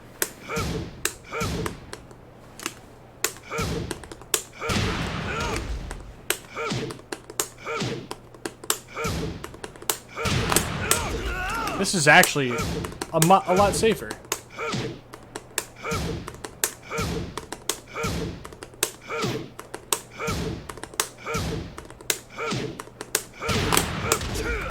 Alright. Now, that's how you actually practice this. This is how you get to where you're doing it in a way that doesn't get you punished.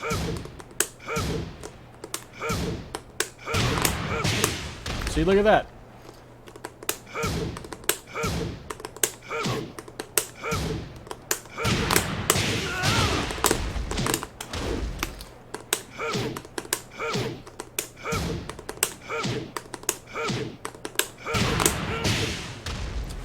That's what you want to do. And you also see where I stopped?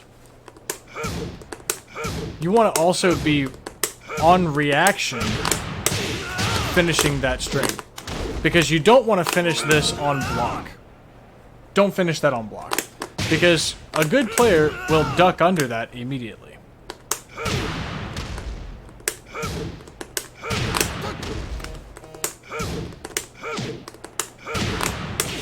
Oops.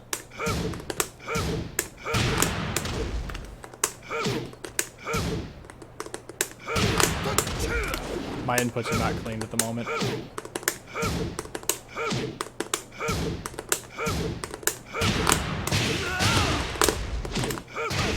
But yeah, you see how I'll do this, but I won't finish it if that first part whiffs. Whoops, see, I'm not pressing 4 there. I'm not finishing that string. I dropped it. But you see, I dropped it, right? The fact that they got up, they didn't have an opportunity to whiff punish me because I dropped that. But the only reason why they didn't have an opportunity to whiff punish me is because I didn't finish the string and let them hit me for the second part. Because they can always duck under that.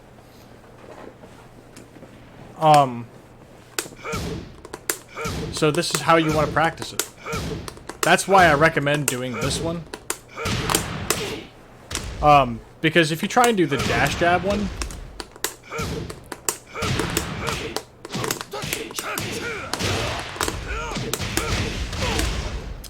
it's a lot less damage. 1. 2, at certain angles, it doesn't work. If you're even slightly off axis, like right here, you can't do it. Actually, Magic 4 naturally pushes them in that direction anyways. Like, maybe it's the other way? No, it's actually easier that way. If you're off axis this way, you can't do it. Yeah. It's like, it becomes a just frame, where it's like even harder than the other one.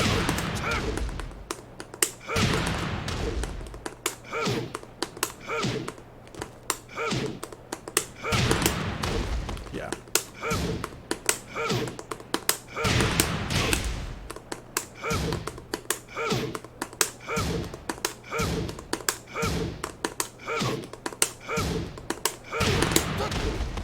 You just can't do that.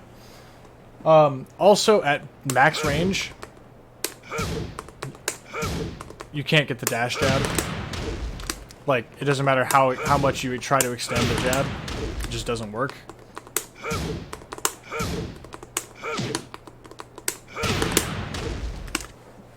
So, even if your dash jab is perfect in that situation, it's not going to work.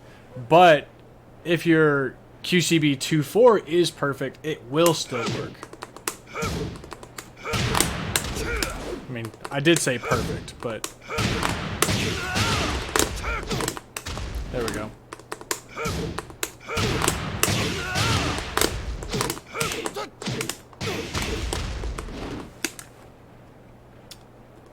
Boom. Look at that. Remember that off-axis problem? Not for that combo. That's why I say I wouldn't bother with dash jab. Dash jabbing is important to learn. Do learn that combo just to make sure that you have good timing with dash jabs. But that's the only benefit to learning that combo, I see. Like, this part wall splats already, so like you don't even have to worry about, oh, the wall's too close. No, you just, you know, every part of this still connects, you know?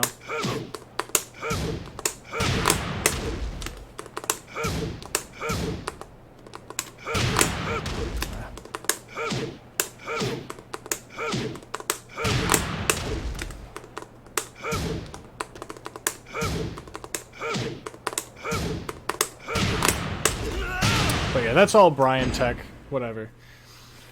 Magic 4 combo, can't recommend it enough. Do QCB 2-4. Practice that, put it on random counter hit, random guard, and practice that way. Because your dash jab combo is going to be inconsistent, where that one if you get good enough at doing the QCB2 part, you can hit confirm the counter hit, then do the QCB2 on time, and it'll always land no matter the angle or distance that the Magic 4 landed. If Magic 4 counter hit, QCB2 will land if you have the execution. Then, if the QCB2 does land, you have a decent amount of time to watch it hit them, then press the follow-up button for afterwards. And if you didn't have the execution for it, for whatever reason you dropped it, like maybe just you're having a bad day and you don't have those, but you do the Magic 4, you watch it hit them, QCB2, it drops, you just don't do the follow-up. Because you have so much time to do the follow-up after the QCB2 part. So you just do QCB2, oh, it dropped, and then you let them wake up, and it's no big deal. They don't get to punish you. So the other options are punishable or just inconsistent due to things outside of your control, if that makes sense. You can control your execution. You can practice that enough. I like to do just the staple. The staple is good. You know, there's no real reason to fuck with it. And I say that only because the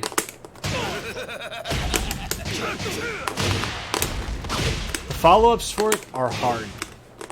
If you're gonna fuck with Fisherman's Slam. Oh no.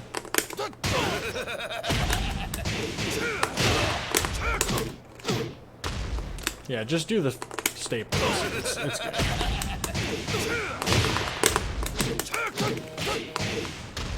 That last hit still didn't work. Whatever. Come the fuck on. Anyways, the follow-up, if you're gonna fuck with Fisherman's Slam to get more damage. Yeah. God damn it. It's harder to do the dash up even. You have less time for everything.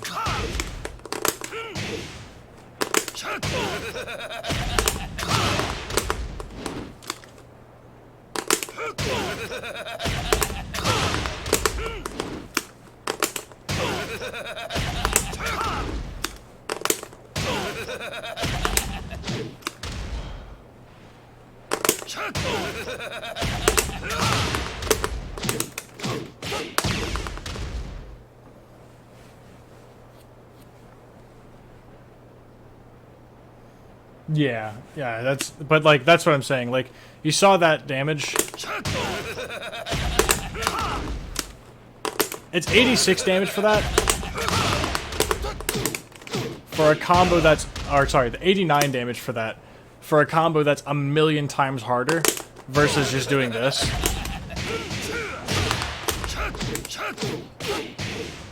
Oh, the last hit didn't connect, so let's actually back up a little bit.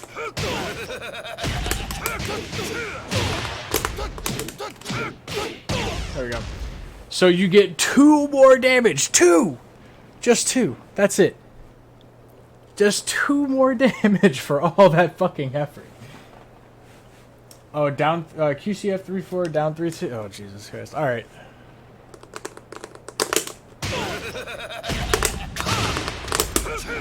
Yeah, I don't think that connects at all. Yeah, no, that doesn't connect at all. Because this, I don't know that it connects when they're,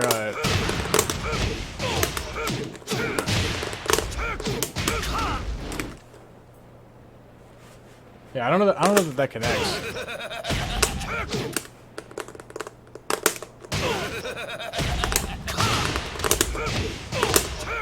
Oh, maybe I just sucked before.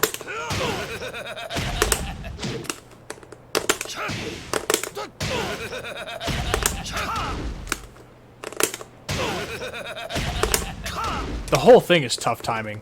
The whole thing. Fuck.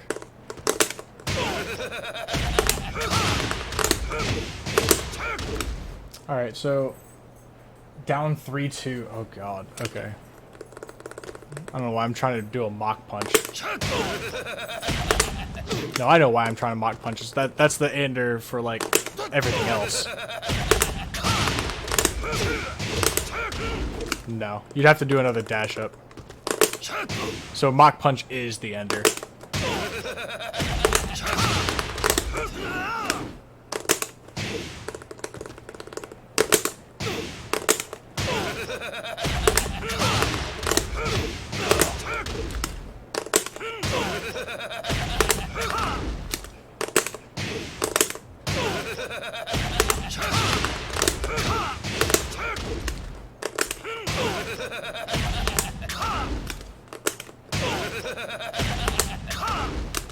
Alright, we're skipping that. I don't care. I'm not worried about it. We're moving on.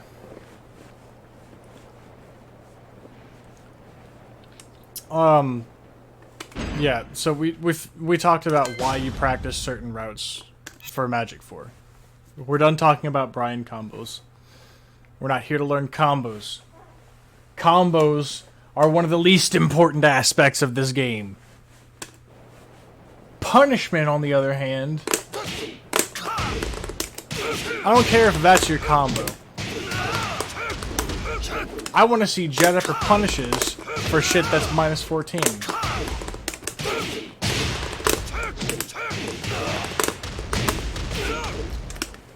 Alright.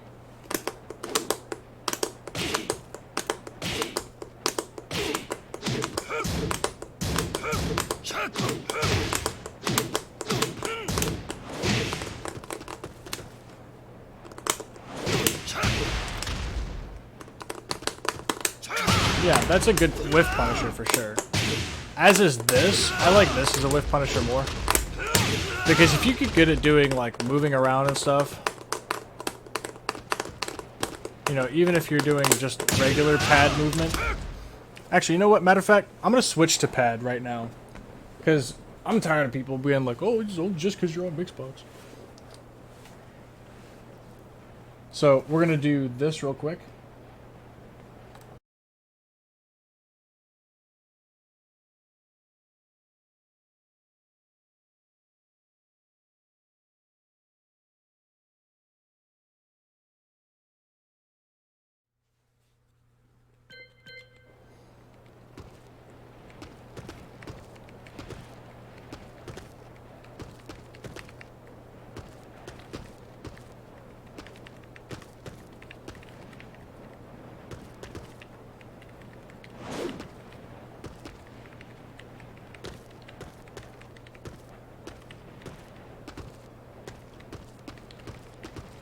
So, this is me playing on pad, by the way. So, like, there we go. I can't do that as quickly, but I can still do my sidestep cancels.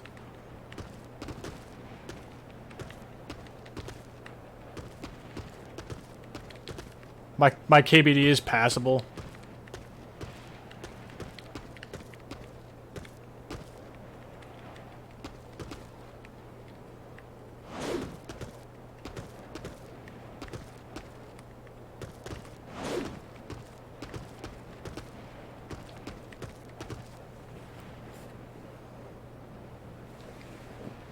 Yeah, I'm just more comfy on the box. Like, this actually strains my hands. That was the only reason I switched.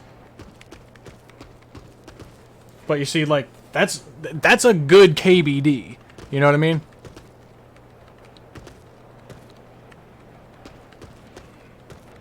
And I don't have to think about it too hard. Like,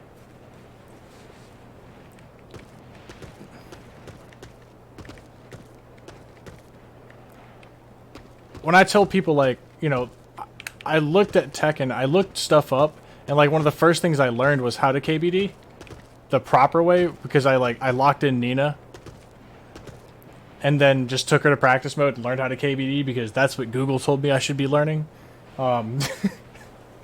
There's way more important stuff than to have a cracked KBD. Just having a passable one is good enough.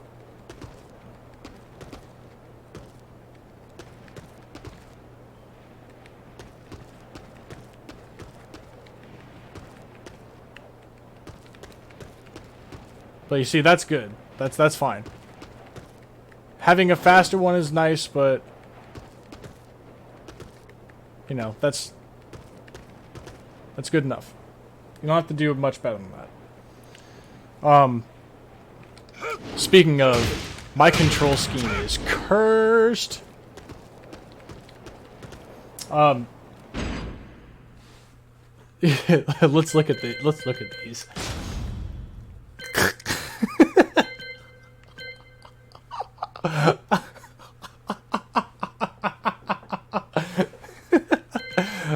I'm not even kidding. Like, this is actually how I play on when I'm on Mixbox. This is how I play. And when I had to switch back to pad for like a week, this shit was hilarious because like I didn't change it back. I just went with it. I said, "Fuck it. We're gonna play like we normally do." Oh man, that's not right, is it? Yeah, that is. Okay. Yeah, that's how we had it. Yeah, we didn't.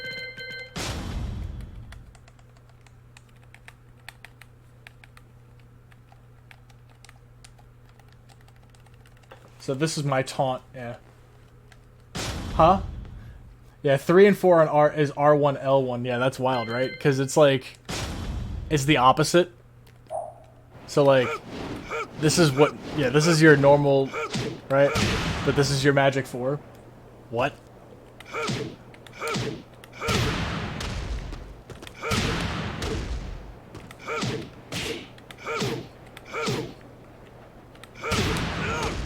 I'm trying to do the magic 4 combo that I normally do.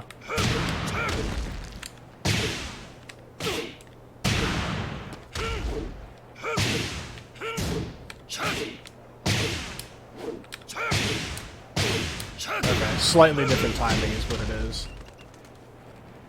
So...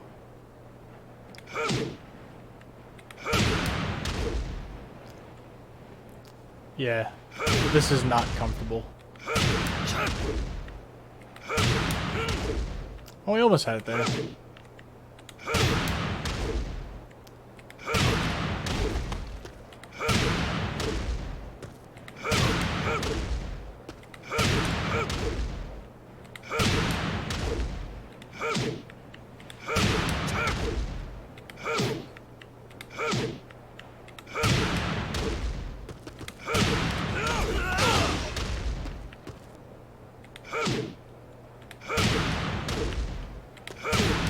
Eh.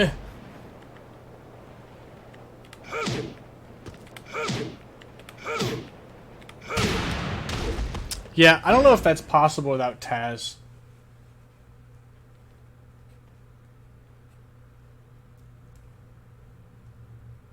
Yeah, that's a weird one. I don't like that. I don't like that idea. Do magic 4 into knees from sidestep left. Oh, like, oh, okay. So, like, if you're, like, all the way fucking over here.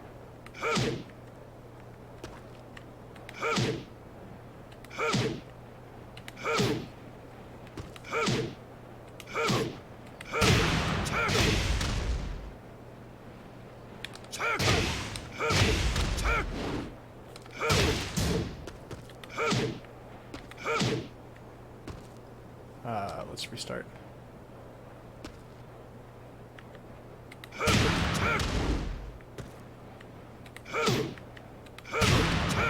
Yeah, well, I'm definitely not doing it on pad.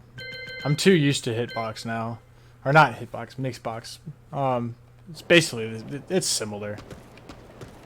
I'm not going to get offended if anybody was like, oh, you're playing with a cheat box or whatever. Yeah, it's basically the same thing. But yeah. That's my pad movement. And pad movement is not terrible. You know?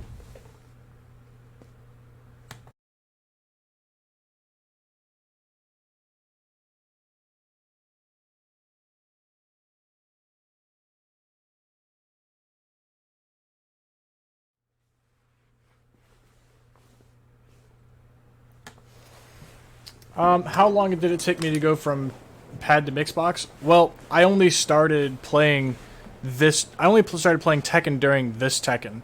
I started in like May of 2022, 1. Yeah, I've only been playing for like 2 years. And within a single month of playing, I said, you know, I'm going to enjoy this game. I'm going to continue playing it. However, it'd be really nice if I didn't have to kill my hands in order to do it. I still want to be able to play guitar and all of the other instruments that I like to play, like piano and all that other nonsense, at the end of the day. So I got a Mixbox within the first month of playing the game. So that's not really... I can't really fairly answer that question, you know?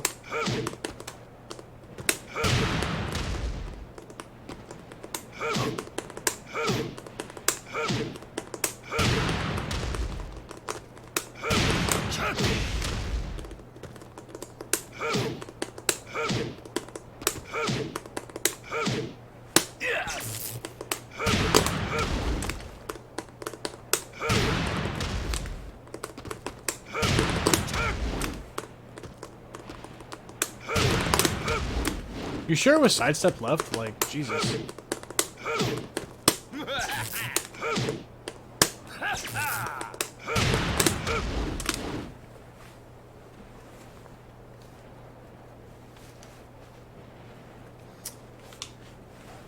Well, I'm from PS4. Like, that's where I came from. I have PS4 games. Most of my... okay, sorry. Let me rephrase that. I got Tekken on PlayStation 4 because I already had a PlayStation 4, and my computer doesn't run Steam Tekken all that well. I do have a Steam profile, I do have Tekken PC, and I do have the ability to play on it with the potato mod. Streaming it looks like shit because it also has to stream from the same computer that it's being played on, which barely runs Tekken as it is. And then, like, to make matters worse, like, it was more inconvenient for me to switch from, like, okay, my computer can't run it, because I was on Steam playing Dota 2, I played a lot of League for a lot of years, I played Smite, I played a whole lot of strategy games, basically anything but fighting games. Role-playing games, great, have a ton of them. But never once have I owned a fighting game and played it consistently. Like, I used to play Smash like maybe once a month when I was in high school, but that was like only during my senior year. Everybody else was doing all sorts of nonsense and like doing actual combos and playing neutral and shit, like just playing the game in a way that I just did not understand, and I'm looking for items to throw at people. Like, that's what it was for a long time. I started to kind of get the hang of it, but, like, I couldn't tell you shit about how to play Smash. For me, that game is all feeling. Whereas this game, I actually took the approach of learning the game, like, from a scientific breakdown. Like, show me the numbers, show me the math. Let me know what I'm doing on paper so that I can just numbers check my opponent at least, right?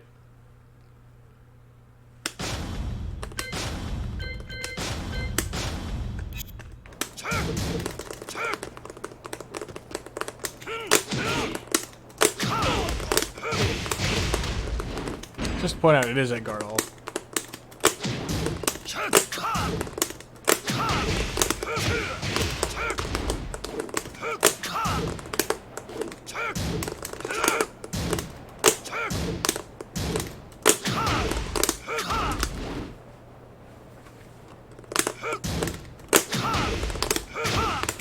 Yeah, I think Yoshi is probably one of the characters that you just go, yeah, I'm gonna learn the game based on feeling alone, you know?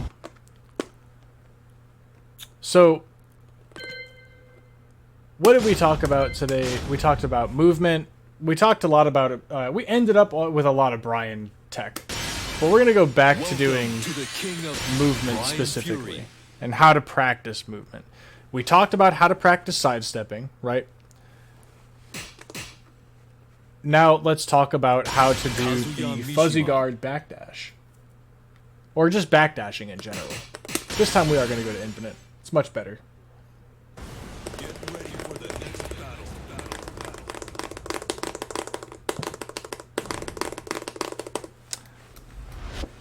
that clickety clack ASMR is me doing a wave dash, proper.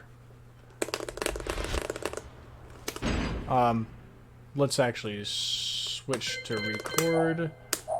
Yeah, let's record. And the first thing we're gonna do is switch sides because my wave dash on player 2 side is kind of meh. I haven't practiced it.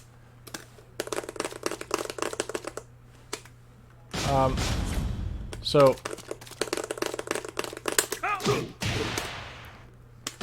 oh, we didn't actually record that.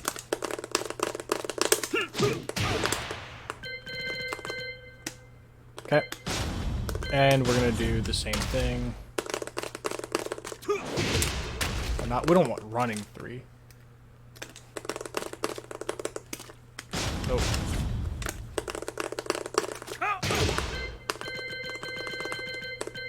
Okay, and we're gonna do a really long one. Ah, god damn it.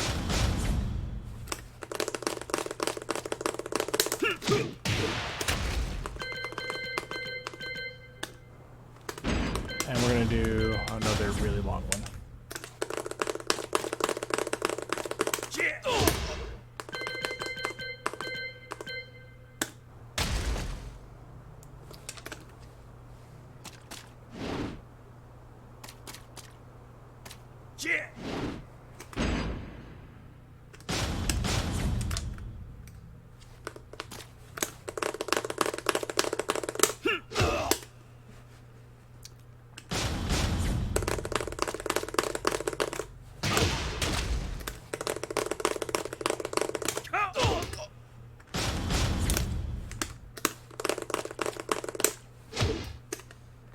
Ah, fuck it, we'll just leave it at that.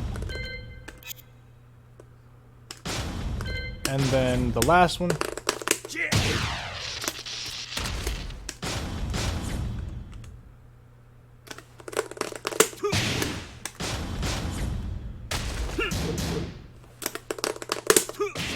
Ah, no.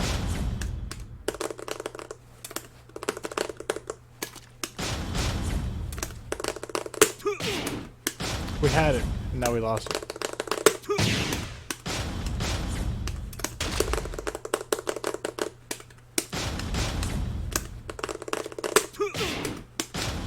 I'm trying to do it too fast. That's my problem with it every time, is that it's always doing it too fast. There we go.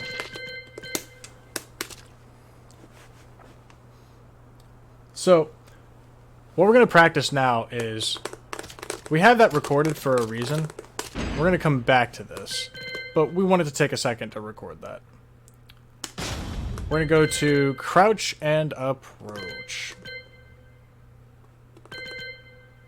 I like crouch and follow more than stand and follow, because stand and follow, they run towards you. With crouch and approach, they do that.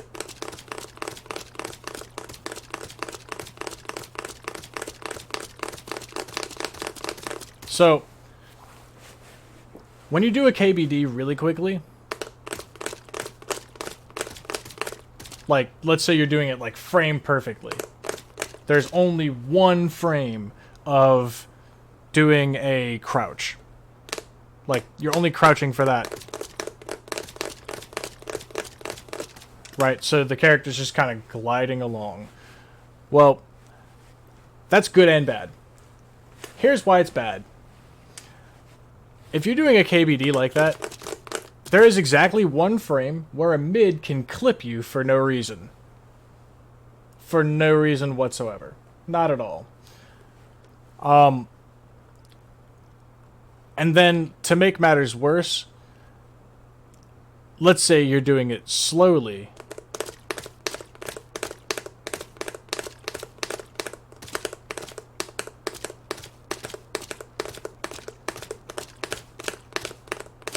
Right?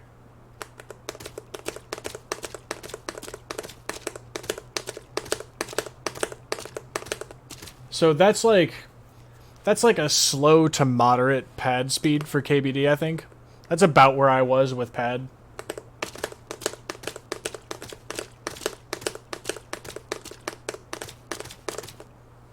Right around there. Well, when you're doing that, you're crouching for a little bit longer, which means that mids have an opportunity to hit you for longer. But that also means that you can actually accidentally block lows. So, when I'm playing against Mishimas like this, when I'm playing against Kazuya specifically, and I do mean specifically Kazuya, it's less applicable to the others. Jin, to a lesser extent? No, not necessarily. What I'm about to get into that is, when you do the KBD,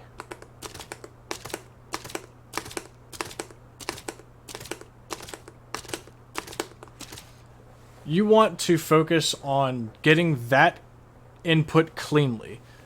And I mean from left to right. I don't know if you can see the... Oh, no, you can't see my cursor on screen, but whatever. So from all the way to the very left, you have back, neutral, back, down, back, neutral, back, down, back, neutral, back, down. It's exactly the same. You want your command history to look like that. And you want it to look like that no matter how slowly you have to do it.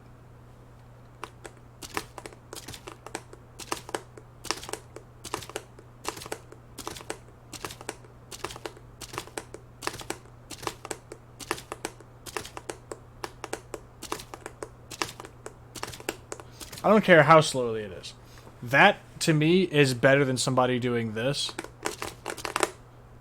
Well, like, I'd rather see that than somebody do an incredibly fast one and then, like, accidentally do a backsway.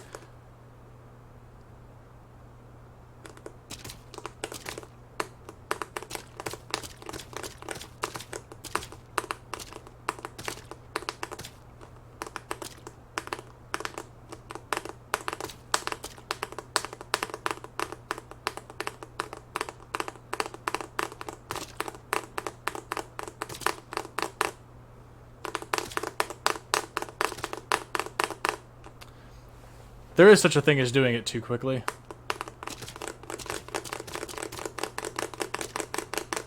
Because if you do it too quickly, then you actually move less distance. Depending on your character.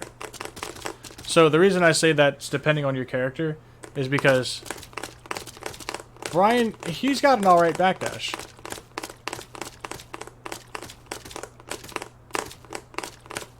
So you want to give some space between the repetitions.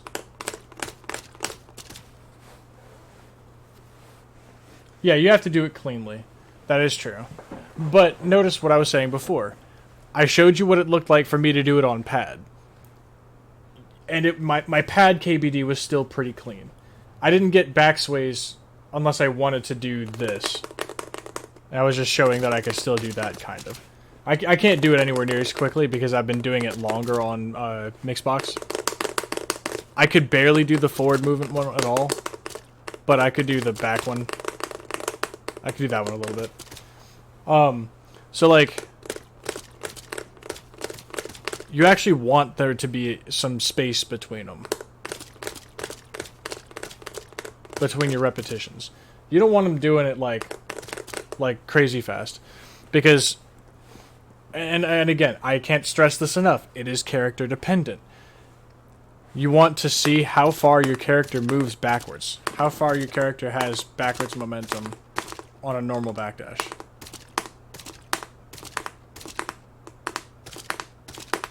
Right? So we got a feeling for that.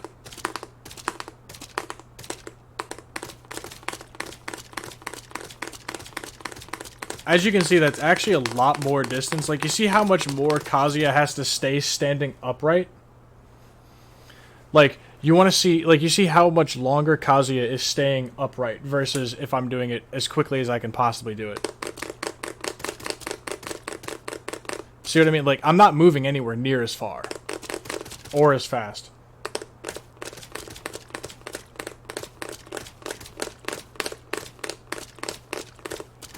See how much more he has to try and stand up?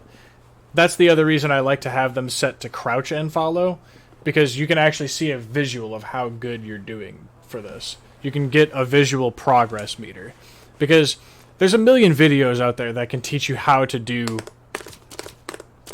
the basic, you know, KBD. And get you to where you're at least doing this. Maybe it's a little stiff, maybe it could use a little work, but whatever, it's serviceable. That's the point, is that it's usable. And it's certainly faster than doing this. Even if you're doing it stiff.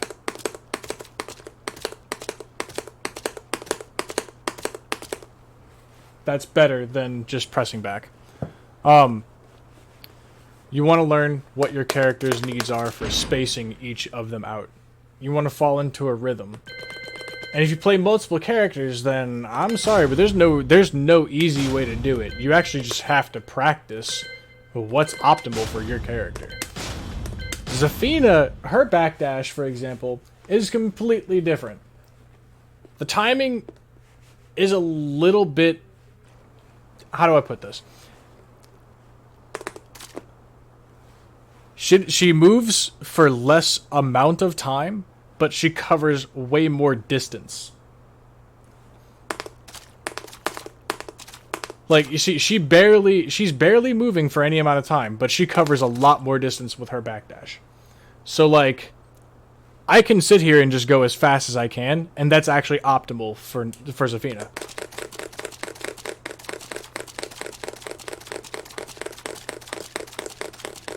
Like, you can see Kazuya is actually having to standing walk for some of that.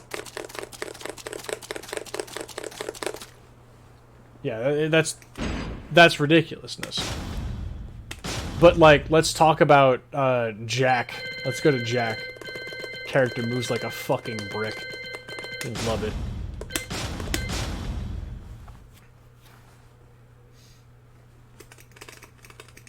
Jack's backdash is actually not terrible, though. But you see the length of time that he's moving? The character is actually moving for a good amount of time, but it's like an in-between. So, like, Brian, he's moving for longer than Zafina does when you do the backdash. Jack is moving for slightly longer than Brian even, but he also covers a little bit more distance to compensate for that. So you actually want to backdash kind of slowly with Jack.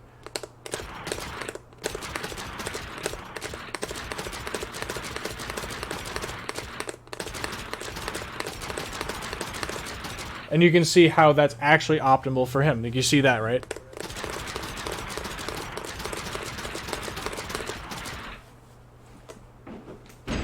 Dragunov? Nah, his movement's average.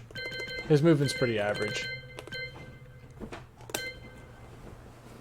But, like, take your character and actually, like, practice, before I leave off of Jack, see how long that is.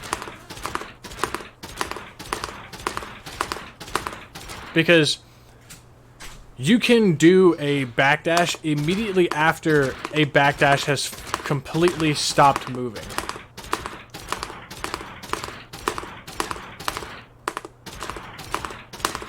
So if you sit here and you go back, right? If you see the character stop moving, then that means that you've gone too slowly because they stopped moving, right? But if you do back, and then the character doesn't move at all, then you've done it too soon. See, too soon. Until you find the sweet spot.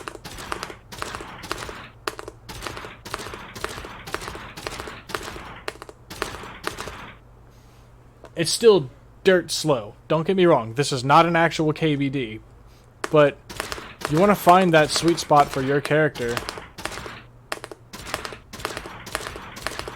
Because that's going to tell you how much distance you should put in between both your KBD inputs.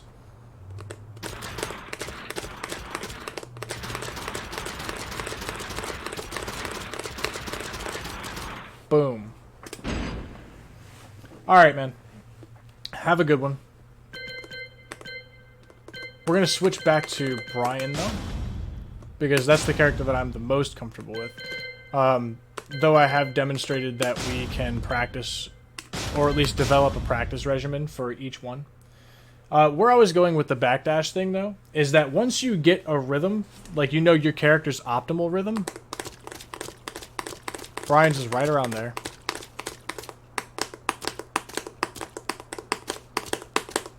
You can start intentionally holding down for a little longer.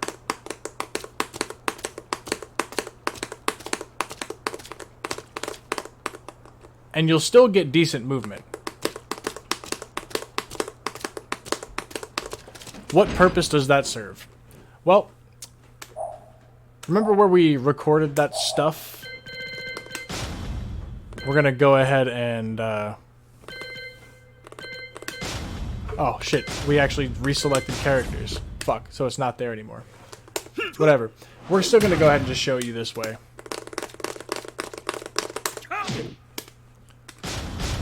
Re-record that. Alright, put that to 10, and we're gonna put this to...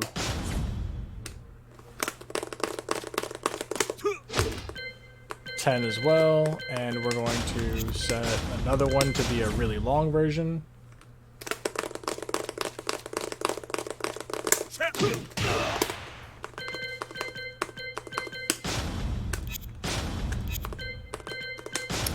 And we're going to do another really long version of the other one.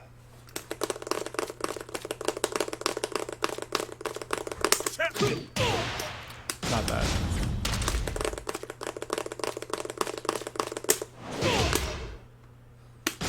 I don't like that.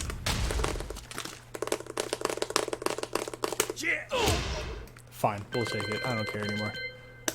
The whole point is that we're doing a mid that's unseeable.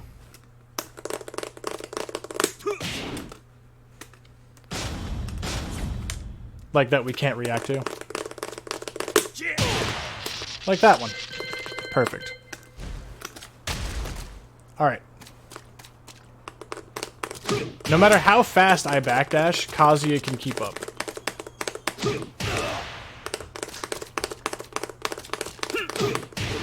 It does not matter.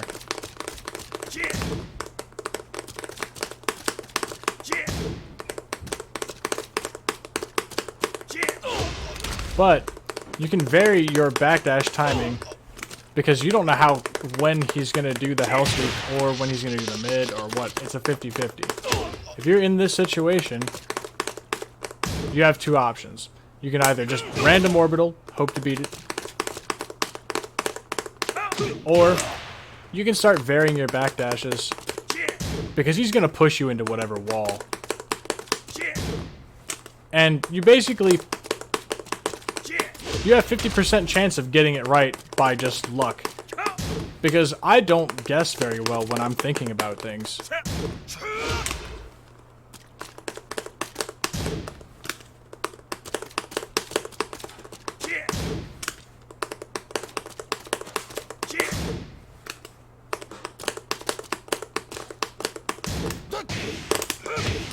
So you can accidentally get backdash blocks more often.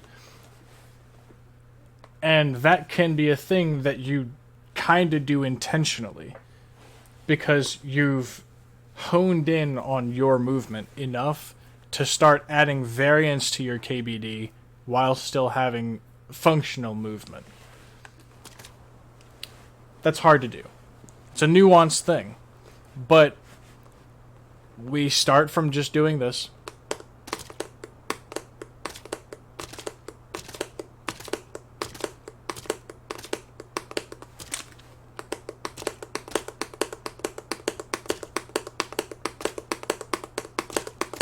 This is where we start, right? That's where we started.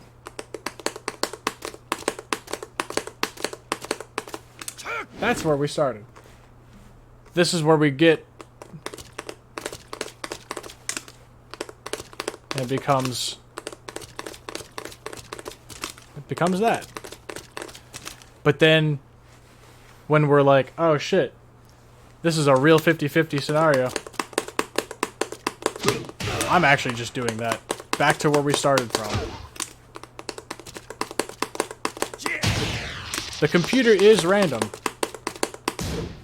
50% of the time I'm going to get this right.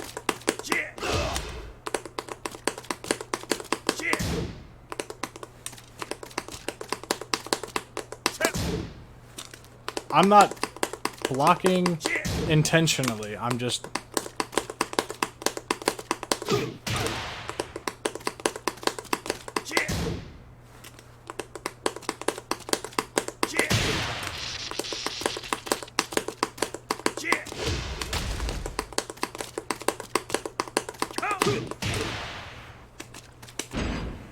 So I hope that helps somebody out there. Because that was a concept that I didn't understand for a long time, was how people are, like, intentionally getting backdash blocks or intentionally fuzzy guarding while they're backdashing. Like, that's something that you can kind of do.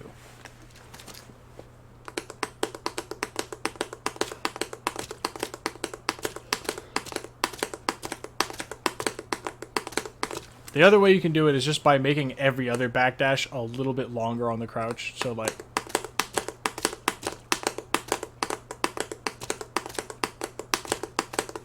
like that will do it.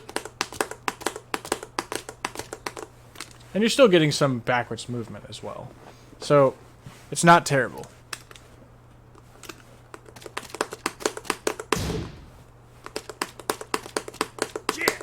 Two for two. Okay, 2 for 3. 3 for 3, or 3 for 4. 4 for 5. 4 for 6. 4 for 7. Or 5 for 7. 5 for 8.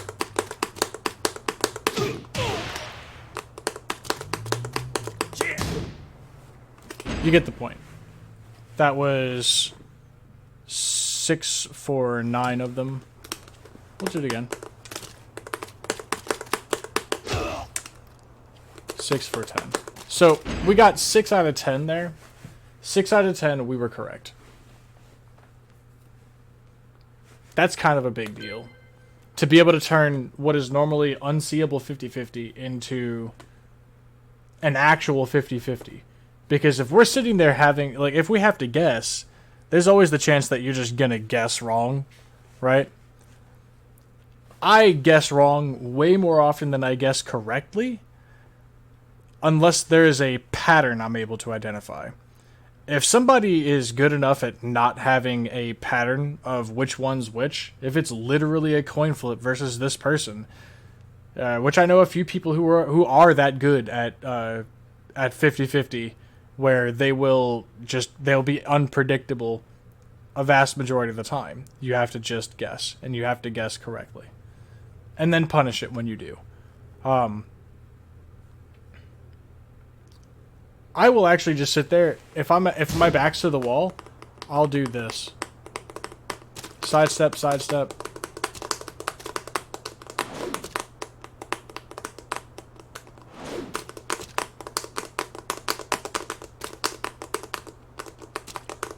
Like, I'll try and sidestep as I can if I'm dealing with pressure. Like, during block stun, like, just doing this, like, playing the game of inches. Oh, not that. That is still sidestepping a tiny bit. It's just that I'm immediately blocking. Eventually, you'll work your way out of a wall that way.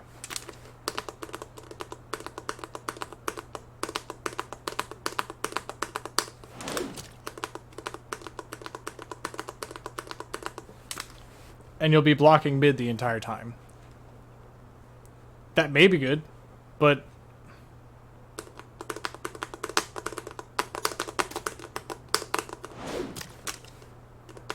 if you're dealing with 50-50, you also might need to be able to just... and I know it looks like teabagging, but, I mean... there's a reason you do that. For the same reason that a Law player or a Lee player will do this. Because they're trying to psych you out, make you duck, or you don't know which one's going to come to slide, or is it going to be their while-standing launcher. That's their 50-50 game. That's how they psych you out. They'll do some shit like that.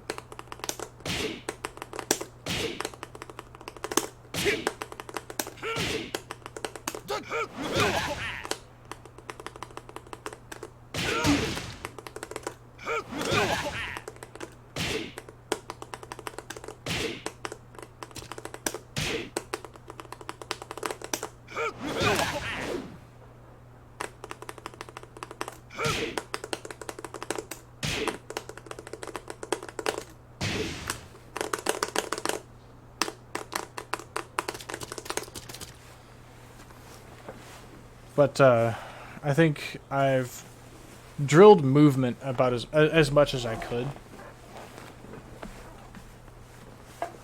I think I've talked about movement as much as I can.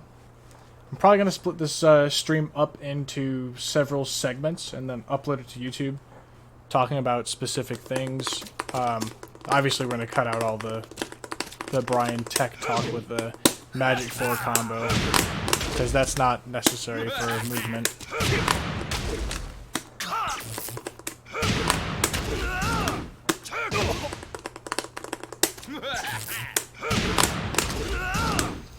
Something to note, though.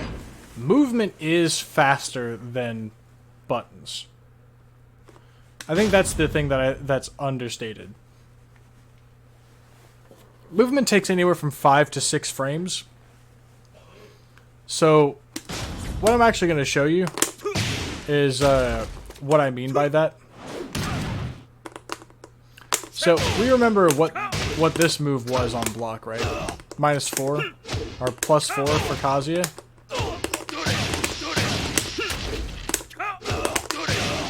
That move's pretty good.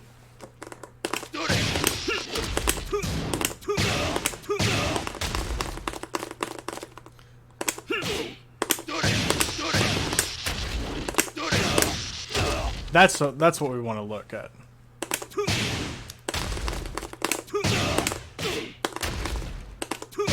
Actually, let's see.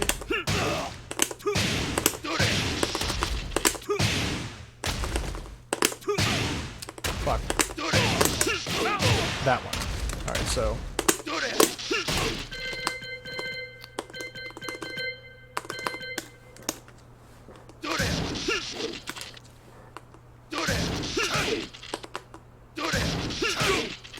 Yeah. And we're going to change stages. And we're going to re-record the same thing. We're going to go to a walled stage. Because of course we are.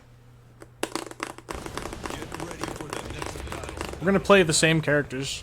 And I'm going to do that same sequence I just now did. Electric into that punch.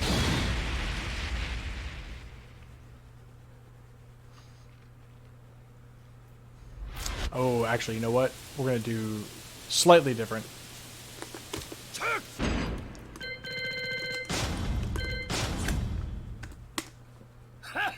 Slight difference. We're going to do...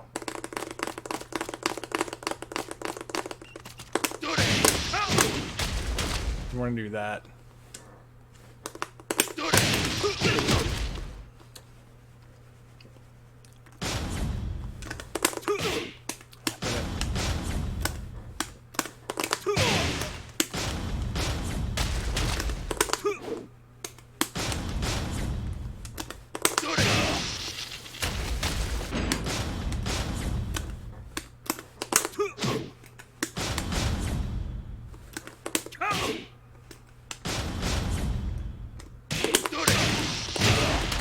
No, that's not what we want.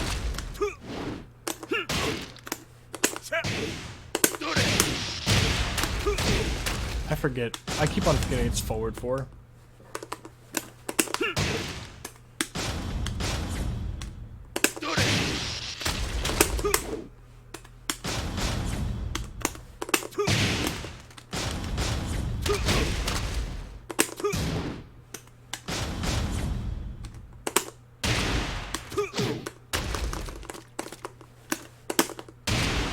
How the fuck am I getting that now?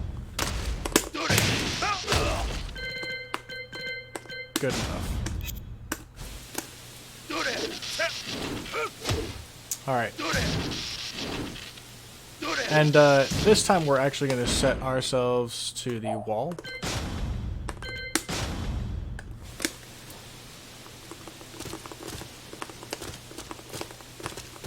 And we're going to push ourselves to the wall, like, facing the other way.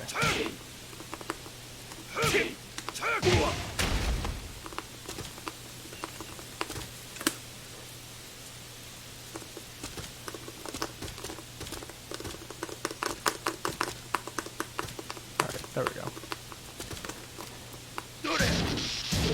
So, if we press...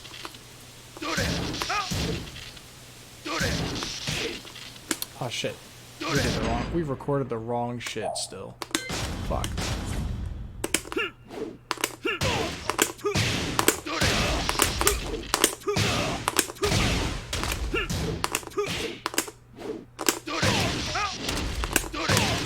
That's what we wanted. Switch sides. Nope.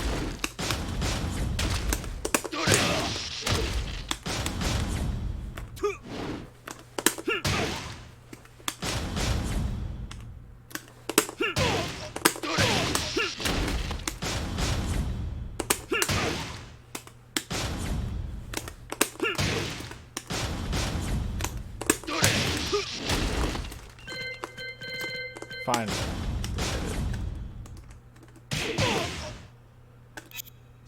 Oh, well, we fucked it up immediately.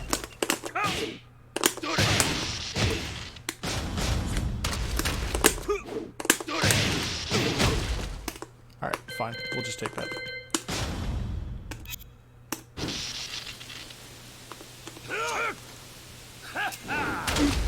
Oh wait, what am I doing? Switch sides. Yep. Back to the wall. Perfect. Point was, if we press here, we will get it. As soon as we block the electric, yeah, there's nothing we can do there.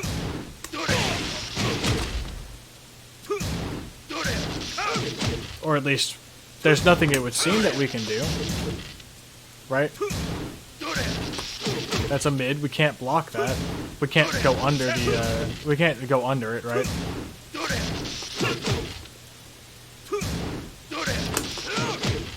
We can't jab it.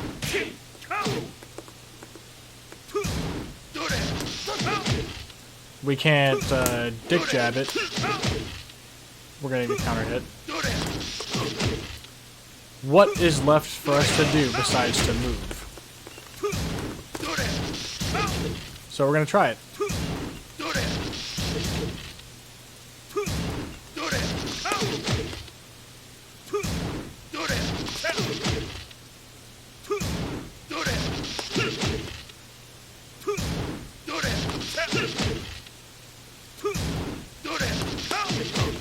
Maybe it's the wall.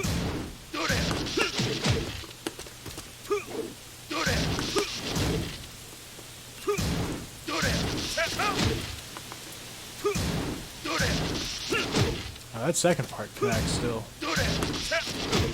That tracks very well. You can't sidewalk it. There we go.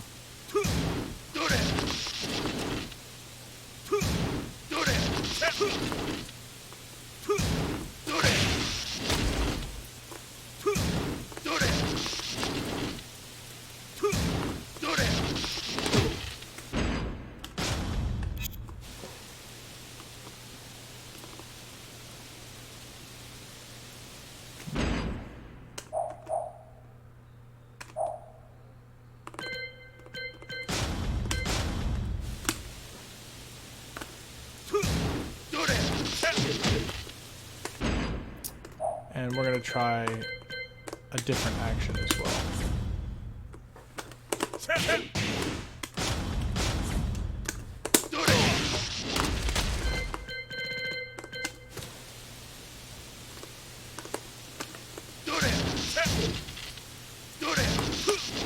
Yep, see that you can sidestep. But we would never be able to interrupt that.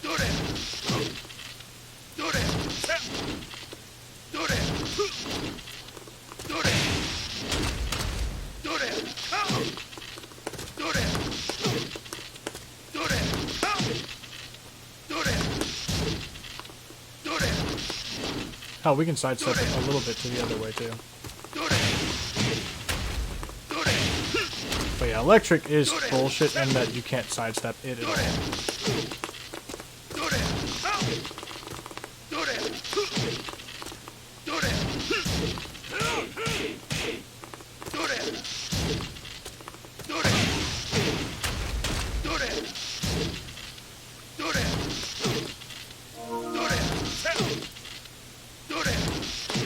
Yeah. Once the wall's there, you can't sidestep it the other way.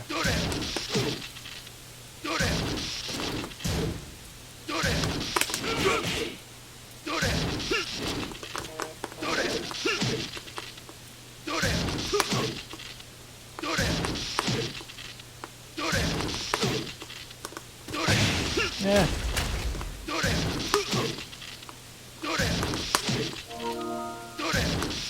There we go. Stepped it, did it. But yeah, that's the point. You would get counter hit by doing anything else, but you can sometimes use movement to get out of bad situations like that. We're going to have to do a lot of cutting out for that. We're going to have to edit out a lot of that nonsense. But that was entirely the reason why we hung out here. I did put some new redemption for channel points in here so that we can, instead of it being as much as me just kind of rambling on about the same topic, if people did have questions or wanted to go over something very specific or a character or a string or whatever, there are 2 new redemptions in there, and I made them dirt cheap. Like, I made them like 20 points. You can get that in, I think you get that in like literally 5 to 10 minutes of watching. So, for the sake of pacing, it's there.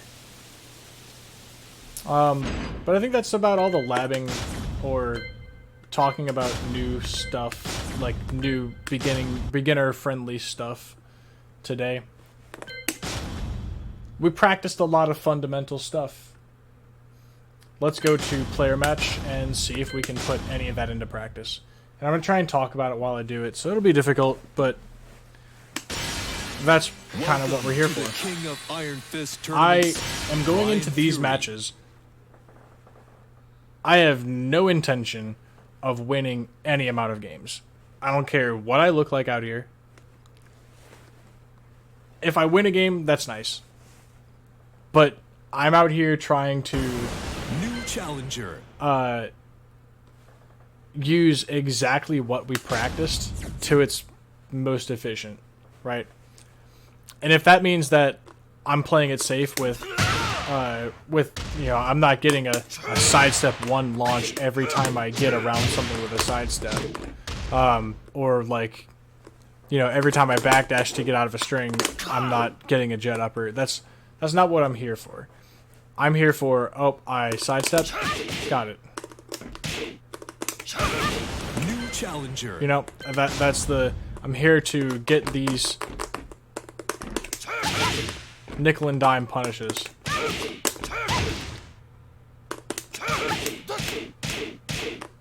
If I identify that someone doesn't move around very well, then I'm going to be doing exactly what I talked about with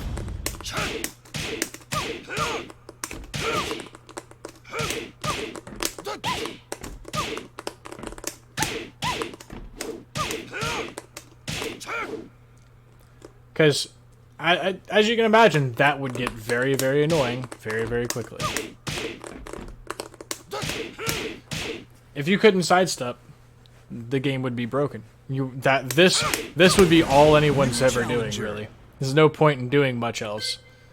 And the character with the best down forward or the best mid, fuck it, we'll play on Wi-Fi. I don't care. At that point, the player with the best, fastest mid that also on block is good, that would be the character that wins the most games. Because you can't duck under the jabs. I would just be sitting there nickel and diming you for the entire game. And there wouldn't be a whole lot that you could do.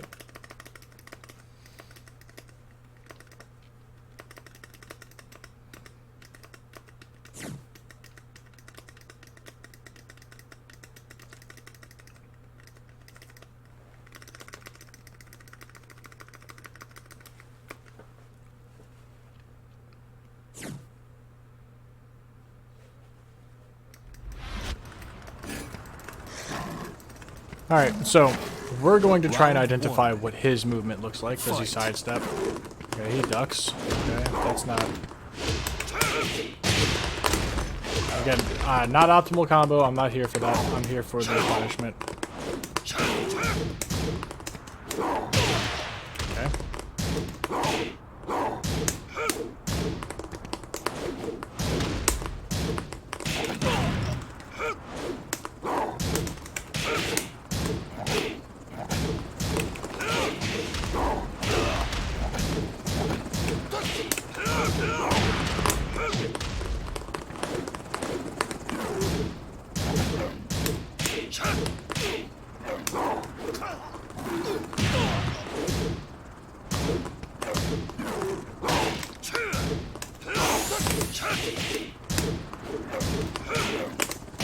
KO. Yep, he doesn't move. So I can just sit here and do this to him all day. Fight.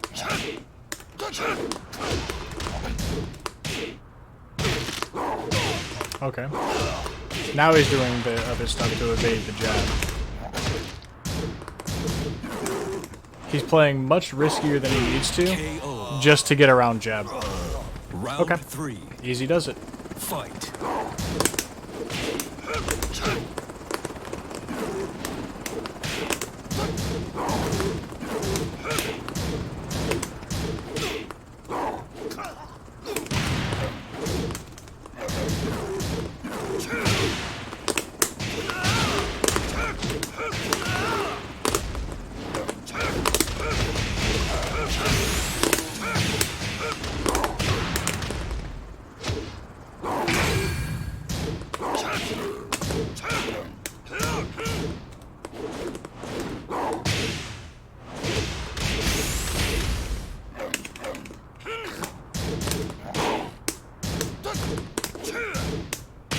KO. Yep.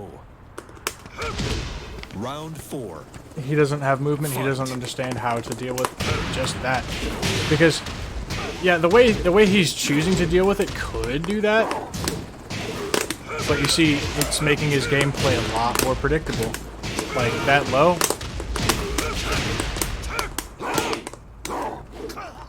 I should have seen that low coming because you dick jab. Oh, I thought I broke that. Alright.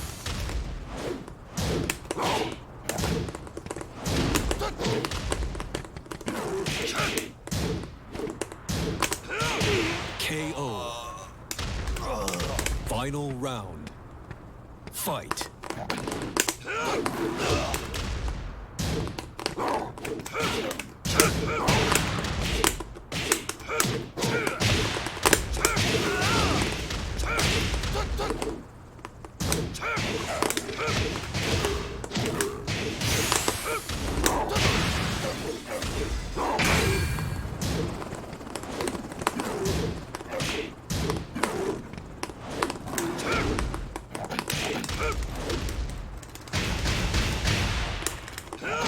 KO. So, 3 things that I like about that match. Winning or losing, I don't care. 3 things I liked about that match that happened. We were able to immediately identify that they were not moving very well. And because of that, we knew exactly what would be really, really difficult to deal with.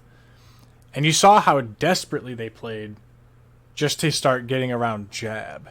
They started doing Atlas hammers and the fucking the full crouch low, the counter hit launcher.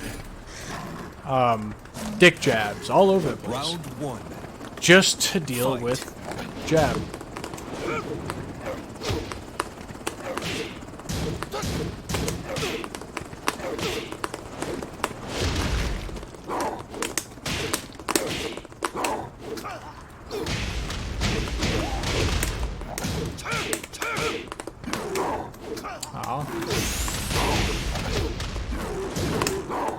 Unbreakable. Yeah. Round 2. Fight.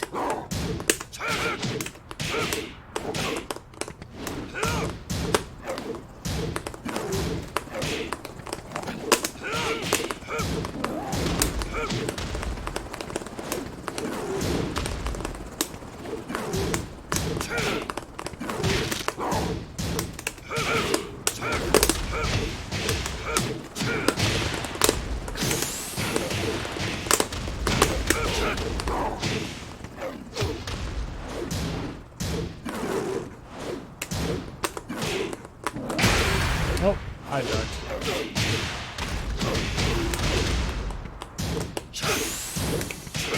KO. That time the Three. jab actually happened to be the punish. Fight. What's up, Balance? KO.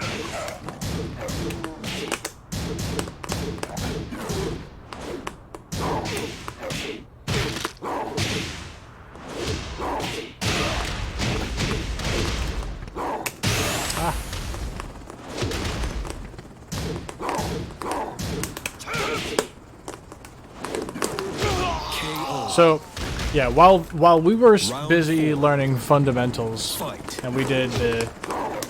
This is how you deal with X, Y, and Z.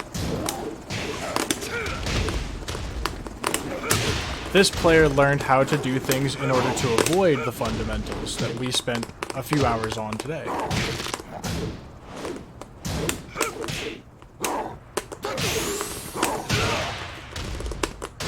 KO. So, now we're sitting here, okay, we should incorporate some of the more movement.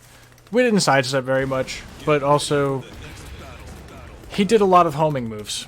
But we're going to start sidestepping anyways, because there's certain things that we could have stepped. And certain situations where stepping would have only been beneficial. We just kind of sat there and jabbed.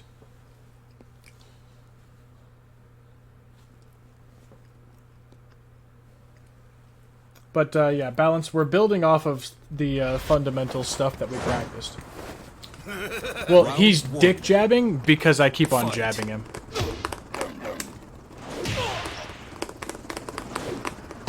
And I'm jabbing him very intentionally. Because not every character has an orbital.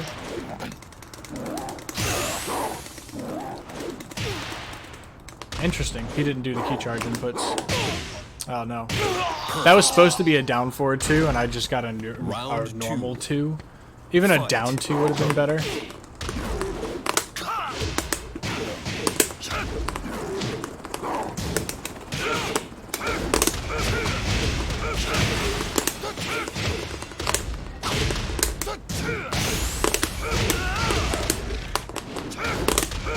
KO. Round 3. Fight.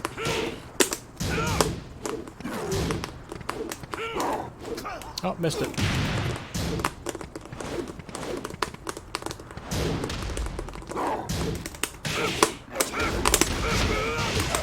Yeah, he's been conditioned to down jab there.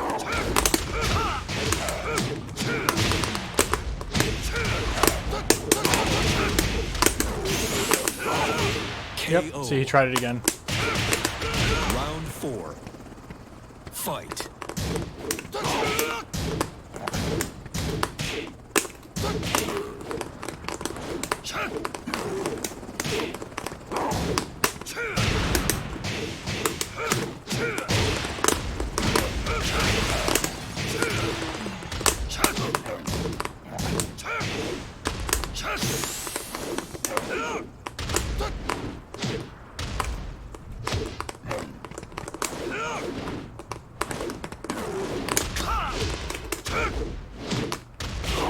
I had already committed to the string to try and get the rest of the combo.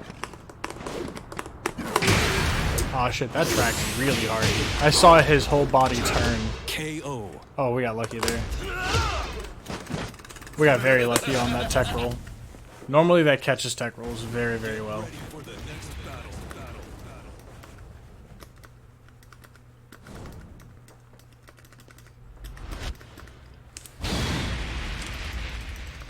But yeah, he doesn't sidestep at all, so I can kind of just jab him and mid-check him to death because he doesn't sidestep.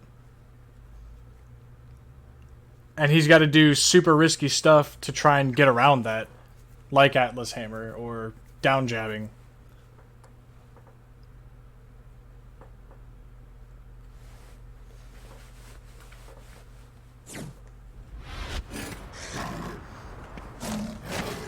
This time I'm going to sidestep right and just wait. Fight. Okay, no whiff confirmed.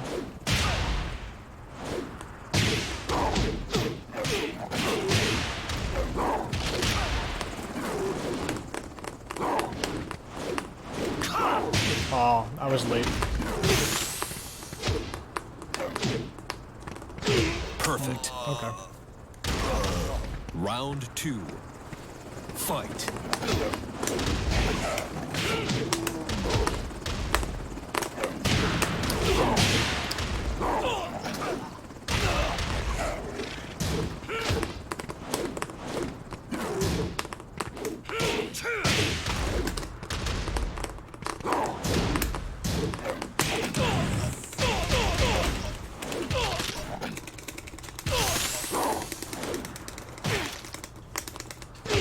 KO. Yeah, there's nothing I can do there.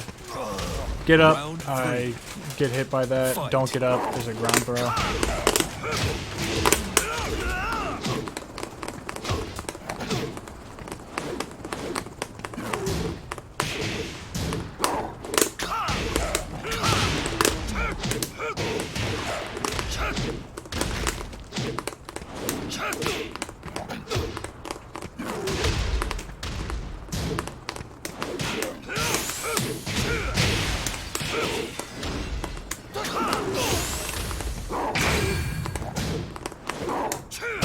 KO. He whiffed.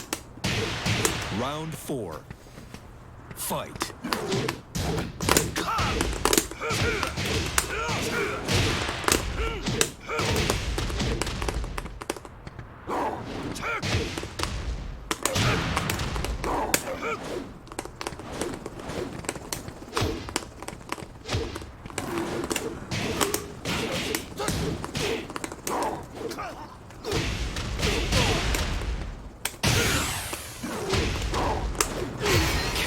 I tried to wall standing for after I saw that he was going to go for the unblockable again.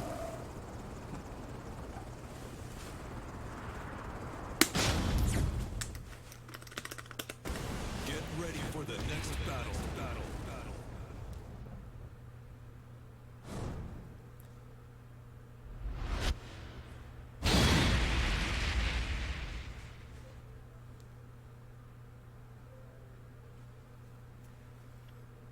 I mean, what kills me is, like, he wasn't doing all these lows and stuff and this Atlas hammer nonsense. He wasn't doing all that until I started jabbing the shit out of him. When I started jabbing him, like, he didn't have a good response for it. He just started playing riskier and riskier.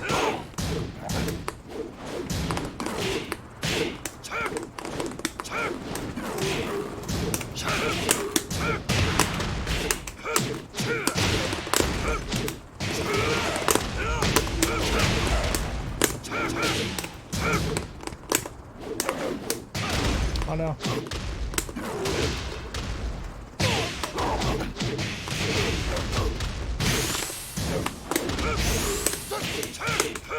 KO.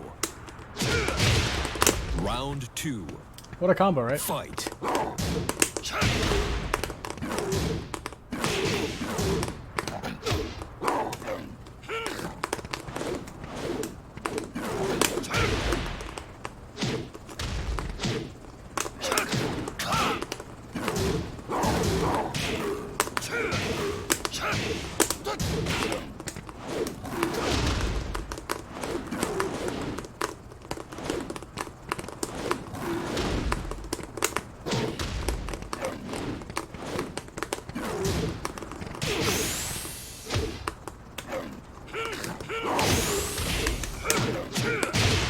That was you know, him trying to, again, get around the jab. Fight.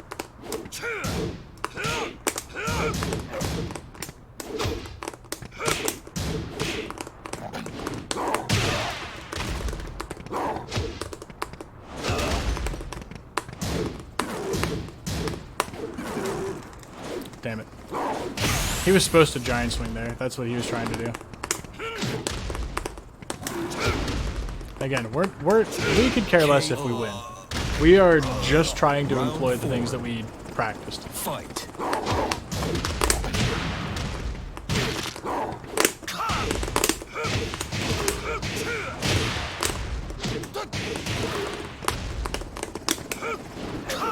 Oh, okay.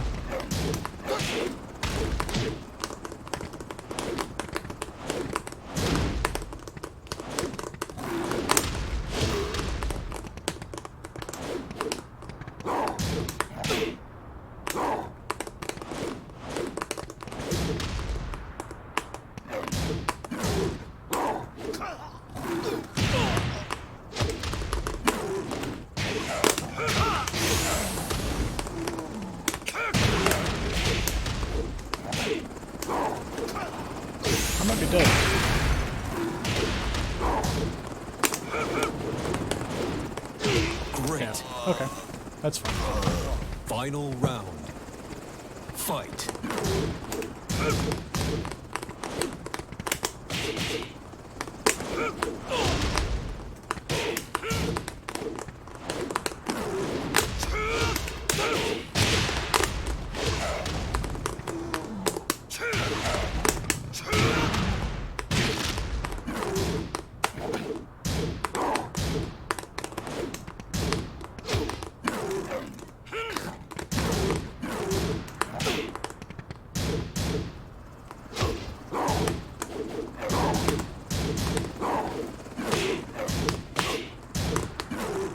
I tried to sidestep. But we're in a corner now, so we can't do that.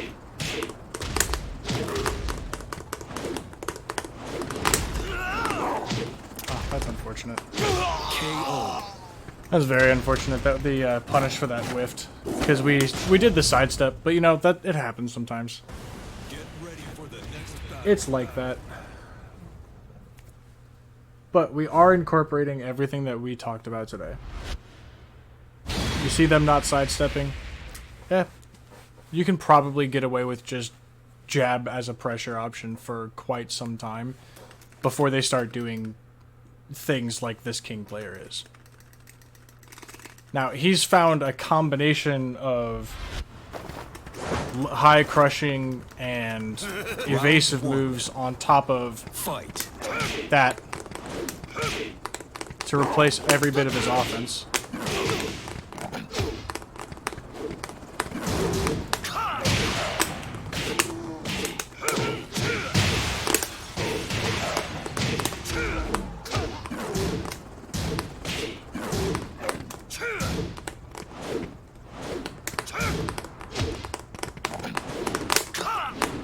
Oh no, that's a shame too.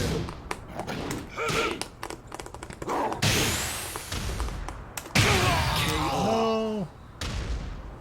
Round 2. Fight.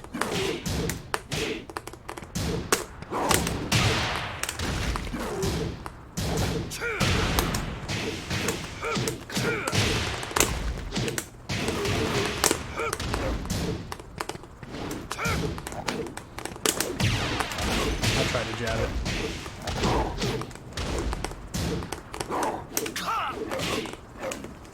That's also unfortunate because that's the move that we're supposed to use to specifically stop people from sidestepping or to punish people on a sidestep with. Great. Round 3. Fight.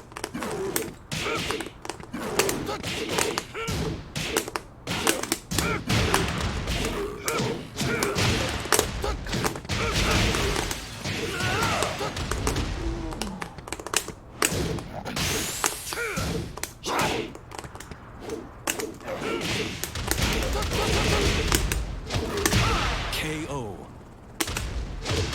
Round 4. Fight. Oh no. But we sidestep and confirm the whiff. Oh no, that's how we can sidestep well enough. We sidestepped late was the problem.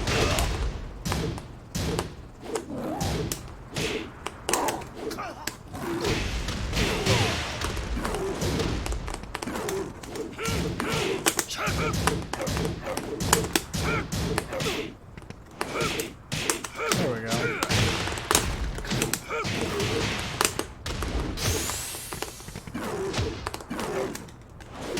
KO. Final round. Fight.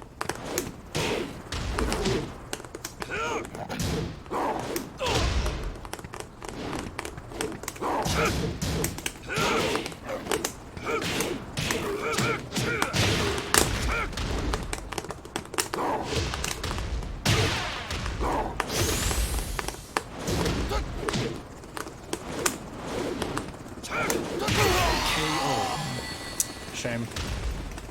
You lose. But yeah, you see what he's got to resort to. And if I was playing the way that I normally do, without trying to put emphasis on, like, specifically what we practiced today, I probably would be doing alright versus this guy. we got time for one more game, and then that's going to be it for the stream. I hope that this was at least fun to watch for a little bit, see the discussion points, and kind of have fun with learning different aspects of the game. That's what it is all about, and hopefully this reaches some newer or intermediate players who are gearing up for Tekken 8. That's the intended audience for these days. But who knows? The advanced players might learn a thing or two as well, since we tend to go off on tangents and stuff.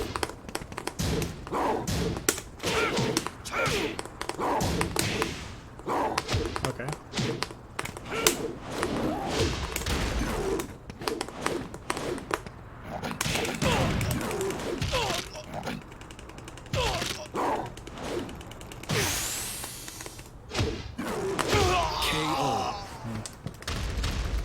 I'm mashing 2 the entire time there because mashing 1 didn't actually stop the other ones.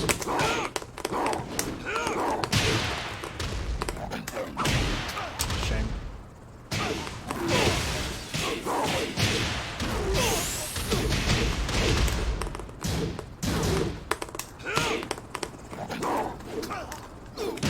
Perfect. Damn, no tech either. Okay. Round 3. Fight.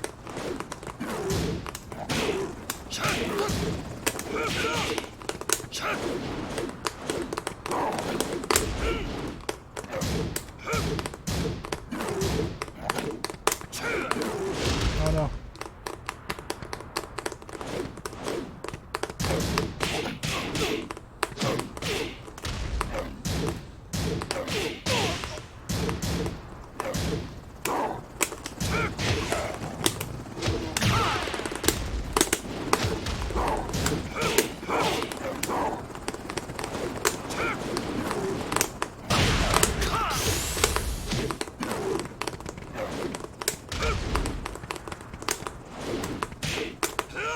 KO.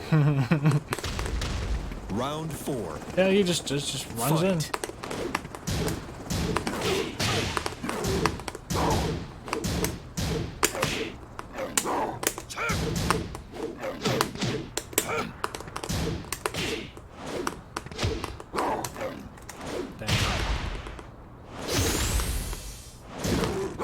How does the motto go? You can't break them all.